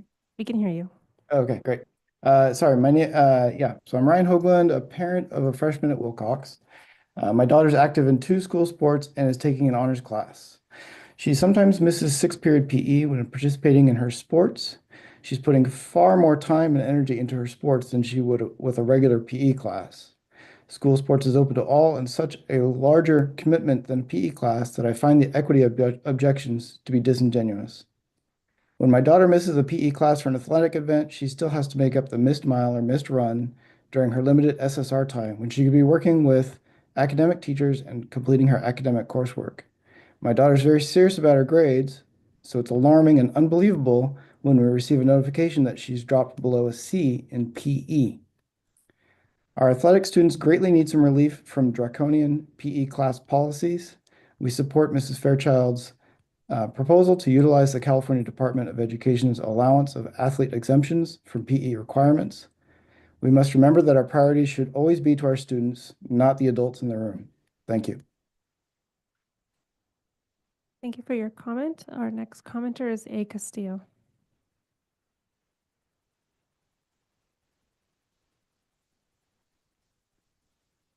Hello? Hi, we can hear you. Hello, everyone. My name is Adrian Castillo, and I'm a physical education teacher and football coach at Santa Clara High School.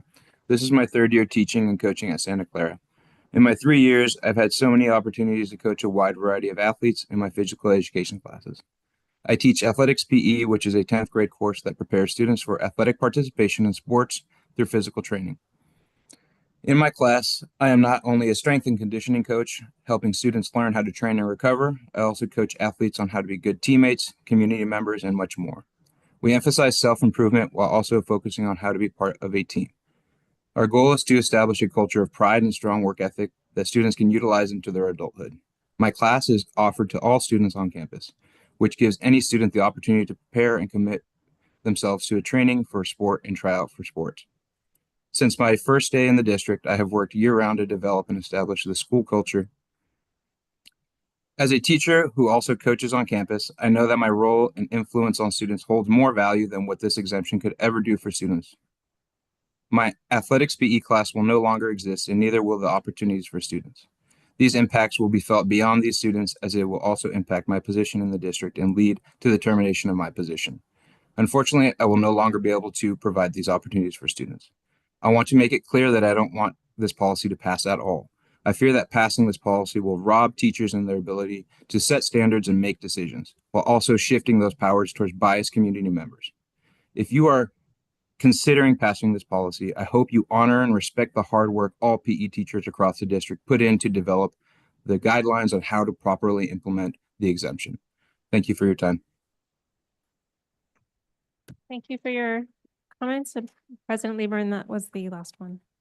Okay, thank you. And I have two more slips before I close public comment.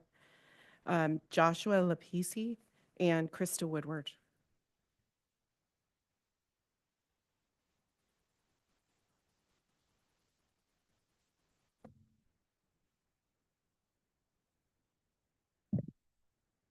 Good evening, everyone. My name is Joshua Lapisi. I'm a physical education teacher at Agnew Elementary. Previously, I taught 5th grade at Briarwood Elementary. And as a parent of 3 children who all will soon join the SEUSD community, I'm excited to be on this team and on this journey with you all. Tonight, I'm here to advocate for the health, equity, and lifelong well-being of our elementary, middle, and high school students. As the saying goes, a healthy person has countless dreams. A sick one only has one, and that's to get well. The CDC reports that heart disease is the leading cause of death for adults over 20, with nearly half of our U.S. adults obese. Physical education is our students' best defense against this crisis. Through structured PE classes, we equip them with movement skills, consistent exercise habits, and confidence in fitness settings like a gym or a hiking trail, laying the foundation for lifelong wellness. These lessons begin in elementary school, strengthen in middle, and solidify in high school, ensuring every student learns to prioritize their health. However, the exemptions outlined in Administrative Regulation 6142.7, allowing high school students to opt out of PE through CIF sports participation or permanent exemptions, undermines this universal foundation. I recognize the intent to support dedicated athletes, but not all students can access after-school sports due to financial constraints, transportation challenges, or family responsibilities. This creates an equity gap that contradicts our district's commitment to fairness.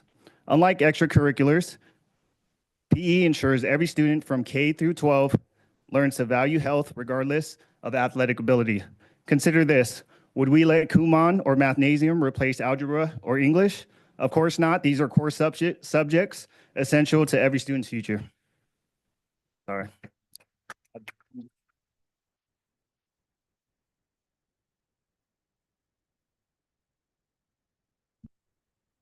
Thanks for giving us the chance to still speak. Okay. I think you, I'm taking up time. Okay. I wasn't planning on speaking, and this is, okay. I am older now, but I used to be a student athlete. And I'm just, I just got to say, my mind is a little blown by what's happening, and I feel very new to the information with regard to the passing of this. I can't believe that we've had this AR for so long. I'm glad we didn't have it in place before. I'm a former student athlete. I was actually a competitive athlete until I was 32. I was a college athlete. I had a full scholarship. So I know exactly what it means to be a student athlete. I took AP classes. I took honors classes while I was competing in cross country, indoor track, and outdoor track. Now, why do I say all that? Because I'm thinking about it, I'm like, wait, I did 3 sports, but they were all the same thing. You know why? Because I siloed myself because of my ability, right? 3 sports, the same thing. Do you know how I learned how to play basketball? My physical education class. Do you know how I got to know some other teammate or other people at my school and have a little more empathy and respect for people from other places around campus? My physical education class. You know why? Because I was in honors and I was in AP classes with a different group. You don't even consider the impacts of a change like this on the school community. It will make an impact that you're not going to be happy with. And you are making some families happy and some students happy. The students don't even understand the full impact. I'm 50 now. I know the impact. And I just had to share a little bit of that tonight. Thank you.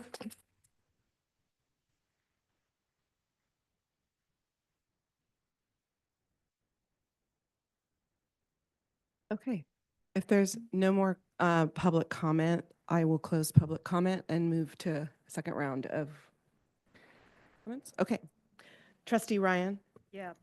First of all, I feel like I have to say that we solicit feedback from all our stakeholders. And when the answer isn't what you hoped it would be doesn't mean it's dismissed. It's that we, as a board, have to take input from all the stakeholders.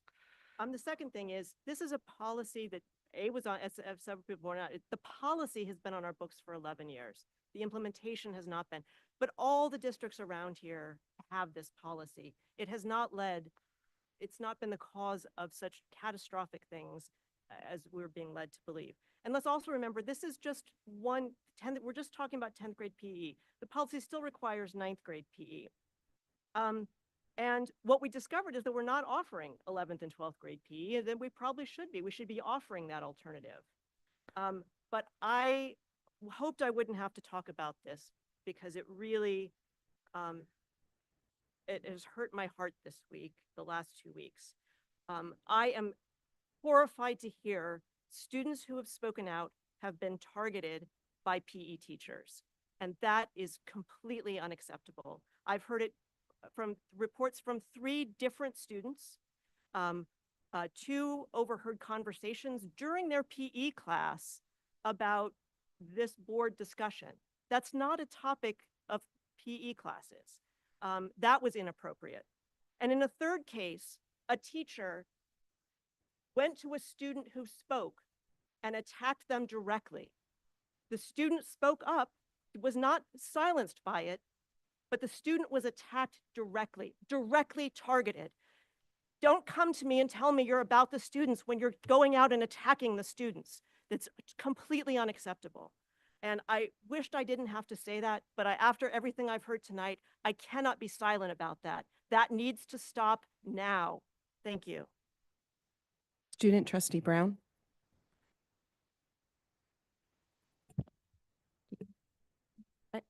Just one thing. I just want to ask like 2 questions. What's the process for a student to even get the exemption? Like, do they have to go through the office? Do they have to go through their counselor? How do they even have to do that if this process goes through? So there will be a form that's an application form where the student indicates the season of sport, the semester or time period through the year, the beginning and end time. And then that form also includes a confirmation of completion.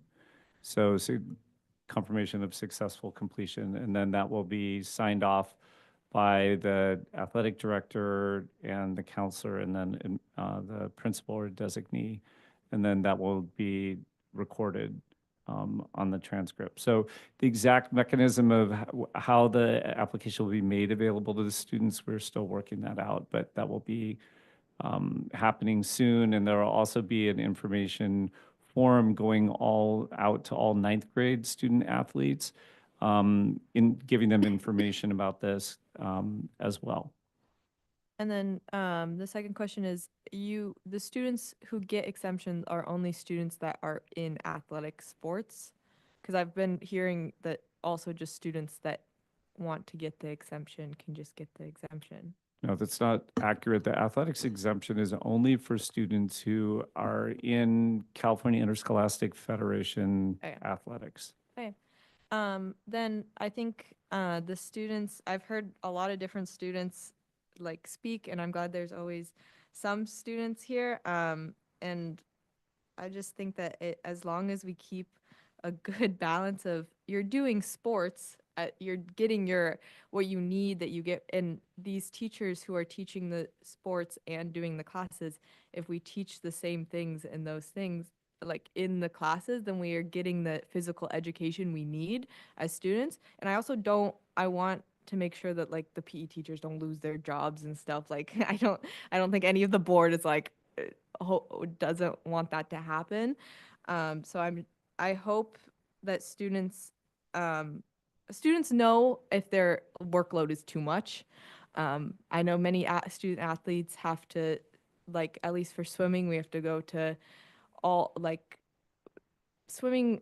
We have swimming practice, and then when we have meets, it's so long, and then students have to do like homework afterwards and stuff. And giving that free period is just so beneficial for some students. But I also think that at PE things like athletic PE, I did athletic PE. It was so helpful, and I really liked that class because I got to learn more about how to strengthen myself for swimming. So if we have that balance of having like electives for students that want to do more PE things, but also having it for students that want to do less PE things so they can do more sciences or more math, I think that would be really beneficial for all the students. Thank you. Trustee Muirhead. Oh, you make me follow the wise student board rep.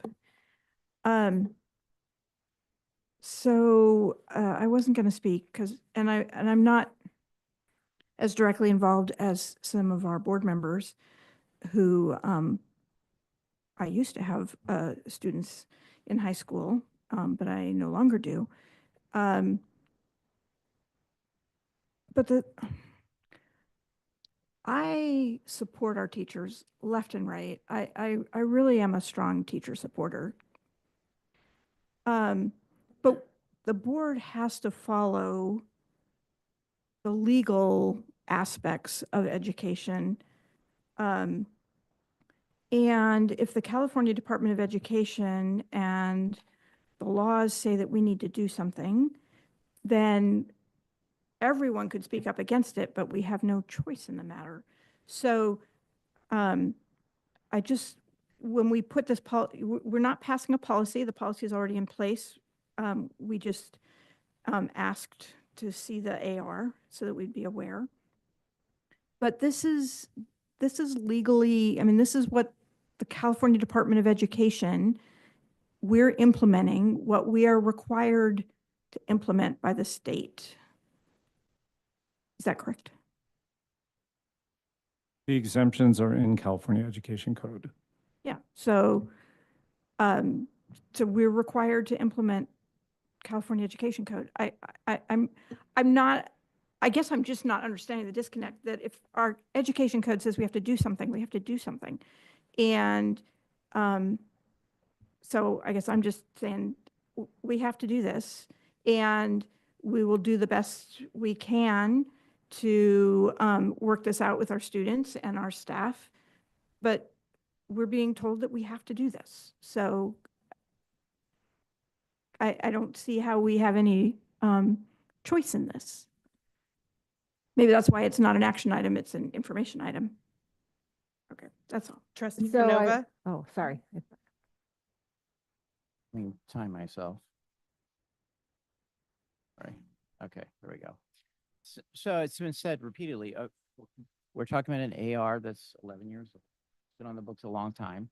We're talking policy, and then we're talking about something that's in the California Ed Code.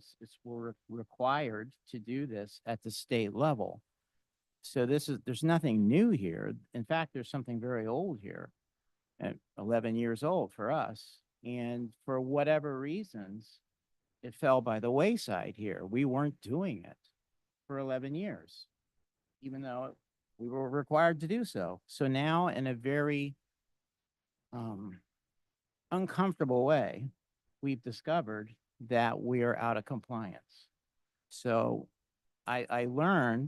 we learned that the call to the CDE was made by Gary. So Gary, I have a question for you. You are our superintendent. Wanted to point that out. And so here's this district that has allowed something to fall by the wayside for 11 years. You had a conversation with the CDE. What's the way to right the ship? How do we right ourselves with the CDE on this particular issue? What did they say to you that we would need to do to make ourselves correct in their eyes? So we'll make Sacramento happy and they won't be upset with us. I think the requirements are reflected in the current AR that's before you. You know, it is within Ed Code the districts may exercise this, and we the CIF exclusion is offered in Ed Code, as well as they explain that absent the permanent waiver, the instructional minutes requirements are still required for all students, which is 400 minutes of physical education every 10 school days, which we all huddled, and CDE didn't really know of any schools that were doing that. However, now we're implementing that. While students, after they've completed their sophomore year, and turn 16, they can request a permanent waiver irrespective of whether they play sports or not. Other students will still need to have access to additional physical education courses. So it's possible as we implement this, we'll end up with more courses in the junior and senior years. Wrap up my question with you. Other districts have been doing this for some time now. I mean, some. Interpreting it very differently. I mean, I think that was one of the learnings we have because the staff looked at a lot of different neighboring and across the state district policies, and they were really all over not policies, but implementation, and they were all over the board. So we have latitude in our interpretation of this. We are implementing it to the letter of the law at this point with this AR. Trustee Watanabe. Thank you, President Lieberman. I am concerned. When I left here 2 weeks ago, after we had the last discussion about this, I was very concerned, and I was, frankly, I was very upset because of how Mr. Stam made his presentation, which is fine. However, what I saw that transpired after that, I felt in some ways was out of order, and I didn't like the how it was presented. That basically that called that our staff was wrong, and listening to the members of the public, I actually went back and watched the meeting because I wanted to make sure I heard, because a lot of this stuff is still new to me. But, you know, what I heard, the concern was that the impact this could have on our PE teachers in the long run, and which is why I asked, you know, is this going to impact our teachers? Because I don't want to see that happen. My daughter was a student athlete for 4 years at Santa Clara High School. She played basketball, and she did just fine.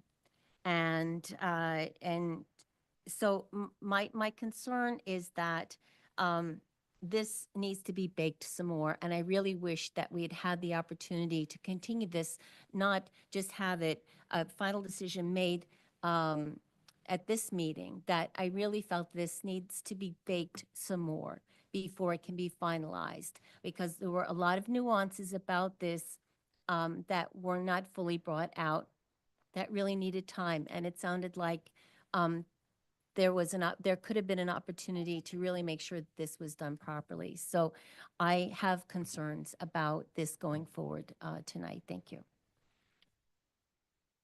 Trustee Fairchild. Okay, thanks. Just to respond to that, I think you and Dr. Waddell have talked about how the CDE reviewed this and said we're in compliance. Okay, there's a couple of things that I want to bring out because I feel like we're missing it. The language is actually permissive. It says may. But what the difference is in the requirement. The thing that is required is if you do this, it needs to be an exemption. It can't be credit. That's the difference. Districts may offer an exemption. That's the language, but it's an exemption. It's not credit. And so the difference that I brought up last week, and this was something that I shared with Mr. Stam and Mr. Baldwin and Dr. Waddell before I started sharing information as soon as I was getting it on Wednesday, is that you cannot give credit for the CIF sports. It has to be an exemption, and that's what the Ed Code says. And so if you could, but again, it's a permissive language. And so I really I want to thank you for going and making sure that with our AR, we are in compliance and with what the Ed Code says. And I hope that we can get some very exciting alternatives for those 11th and 12th grade courses. Thank you. Okay. If there are no further board comments, we will move on. Okay. Item M1, new job descriptions, physical therapist and technician for the visually impaired. Does anyone have any comments about that? Dr. Gonzalez, do you have any comments or clarifications or? No, if you can see, the reason we're bringing this is because we used to receive these services through the Santa Clara County Office of Education, and some of these positions have been cut. And we worked in collaboration with CSEA to build these job descriptions. In fact, we started last year with our former president, and we concluded this with our current president. Took us like 2 hours or so, right? But this is what we have. Okay. Trustee Muirhead? So when the county office, were they providing the people, but we were still paying for it, or they were paying for it and providing the person? They were providing the person, and we were paying. We were paying them. for it. So there's no change to budget by us having them internal. True. Yes. Okay. And I know they're going through a lot over at the county county office on so many fronts right now. Are you getting any hint that there could be other, they're doing layoffs? Are there other things that might be impacted like these? No, I do not know. Not at this point. Okay. Thank you. Any other trustee comments or questions on this? Okay. Thank you, Dr. Gonzalez. Okay, I don't have any slips for additional unagendized, so we will move to reports from the board. Trustee Rotterman? Yes, I had the pleasure of going to the city liaison meeting with some of my fellow board members, and that's something that I really appreciate being able to participate in. I'm not going to spend a lot of time talking about things. I have one thing that has nothing to do with schools directly, but on Tuesday the 20th, I have a program with Brian Casentaro, who is the head of the AI at NVIDIA, giving a talk, a fundraiser for Boy Scouts. If there's somebody that would like to get in on that breakfast, please let me know. Other than that, I think I'm going to save everybody some time and not list all the things I've been to this last couple of weeks. Thank you. Trustee Fairchild? Thank you. It's been good to get out more and more and visit the schools, and it's just been a delight. I've been fairly private about some of my health issues that I have, and I have to just constantly monitor how I'm doing each day. And so I appreciate everyone for being understanding and accommodating. As some, I think everyone's, I just want to explain, I've been advised especially not to attend closed session because everyone's unmasked and we're in a little tiny split in person. I'm attending by Zoom, and I'm trying out attending board meetings to see what my stamina is and if it's working. And so I appreciate everyone's understanding as I navigate my new normal. And it's some days are good and some days are bad. And so we just do what we can. So I just wanted to thank everyone, especially some of the teachers in schools that have been just lovely and helpful, especially with my own children. So thank you. Student Trustee Brown? We had oh my God, I just forgot the Superintendent Student Council, all the middle schools, 5 representatives from the middle schools and the high schools came and did reports. We got to see what the schools have been doing. I will say that the middle schools have gotten so much better at presenting. I remember when I was in middle school, I would have never gone up there, and they've gotten so good, and their presentations are beautiful. Student Senate right now is making our report to the board about what we've done this year. And then there's less than a month away for graduation, so yay. Trustee Muirhead? Alrighty, so I got to attend the Earth Day festivities at the farm. And that was a lot of fun to see all the things and talk to people there and cut a ribbon with President Lieberman. Very fun. I attended the city school liaison with a couple of others, and I'm happy to be back on that committee. So we did that this week. And then really honored that I was able to go, several of us were at the Hoffman Awards last night to celebrate the award that our lit team received. I've been involved with the Hoffman program for a long time. I ran it for a year or two. And it's a beautiful way to really showcase just a few programs in the county each year, and really honored that our own lit team was recognized this year. Trustee Watanabe? Thank you. So I also attended Earth Day just very briefly. I was my first time out at the farm, so I plan to go out there again and get a better tour on another on another occasion. Hoffman Award. I was also there last night and very proud of our SCUS team that received the Literacy Award. This week, I attended a meeting on Tuesday morning. It was the Employee of the Year award meeting, and I know something that nobody in this room knows, which is probably going to be one of the few times that it ever happens. And so I am sworn to secrecy. And but anyway, I have to say I was so impressed by how I see colleagues that were advocating for the candidates, and it was just a great opportunity just to see how our teachers just so support each other and care about each other and acknowledge each other and want to see their peers recognized. So I give all of our teachers accommodations for that, because I really saw a lot of love and consideration for all of our teachers and classified as well as administrators. So we really do have a great district. And then my last thing is just to say Happy Mother's Day. There are a lot of moms in this room, and I am proud to be a mom, and especially the mom of a daughter who went all through SCUSD and is doing just fine. Thank you. Trustee Canova? Yeah, absolutely. Happy Mother's Day. And thank you to our board president for having the counselor report earlier in the meeting. That was just such a fantastic, uplifting thing. And they got to go home at a good time.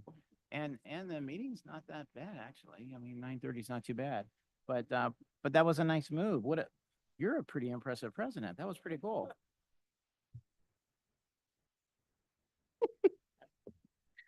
Trustee Ryan? Thank you. Yeah, it's been a very busy week. Started off right after our last board meeting, going to the AXA Awards. It was so exciting to be there to see two of our own honored, Dr. Jose Gonzalez and Christine Berdiansky. They were both honored with awards at AXA. It was really nice to be able to celebrate them. The next day, got to go to it's not quite school district, but the Sir Optimus Classy Bag. They do a lot of great work for people in our community. Their Classy Bag Luncheon is an annual wonderful event. I was able to attend the calendar committee, and just so it's really clear, I tried to represent the feedback that we got as a board when it came last time, but I actually can't give the board information the whole board information other than in a designated meeting. Otherwise, that would be a violation of the Brown Act. So I've tried to represent the feedback that we heard carefully. Because that was very important. We had a lot of stakeholder feedback in December, and I want to make sure that gets conveyed. But that's my role on that committee, is to represent that feedback. Was able to attend the Triton Museum Gala celebrating its 60th anniversary. I remember saw Trustee Rotterman there. We had our governance retreat on Monday, which was really well done, and we had a lot of good conversation. Was able to attend the equity convening at Wilson School on Tuesday. Also, I was able only to attend one of the two sessions of the panel, but really great information, really great work that our staff is doing around equity. Also, I was able to attend City Liaison Committee meeting on Wednesday in the afternoon, or around lunchtime, and then in the evening again with other trustees celebrating the Hoffman Award. So very busy week, doing all kinds of things to learn more and study and celebrate our accomplishments in our district. Thank you. I'll be really fast. I also was at the governance retreat on Monday, obviously. And I agree with Trustee Ryan. It was really good conversations. I was at the AXA dinners. Congratulations again to Dr. Gonzalez and Ms. Berdiansky. It was a really fun evening. I got to cut a ribbon at the new greenhouse with really big scissors for Earth Day, which was fun. And thank you to Ms. Healy for telling me which part of the scissors was the sharp side so that it would actually cut. She started it, I don't know. Yeah, she started it. Yeah, so that was very helpful. Thank you, Michelle. And then I was at the Hoffman Awards last night where our lit intervention team received an award. So congratulations again to them and to Dr. Knabel and Ms. Ringel and all the staff that's involved with that. And, and also happy Mother's Day to those of us who are mothers, have mothers, and to those of us for whom Mother's Day is a triggering event because you are strained from your mother, or you have a difficult relationship, or you've lost a child, or you've lost your mother, or you wish you were a mother and have not been able to be a mother. I send you love and light. I know it can be a difficult day for some women. So happy Mother's Day. And if it is a difficult day for you, I hope you are able to find the peace that you need. Could I get a motion to Motion to adjourn, Rotterman. All those in favor, please say aye. Aye. Any opposed? All right, we are adjourned at 9:35.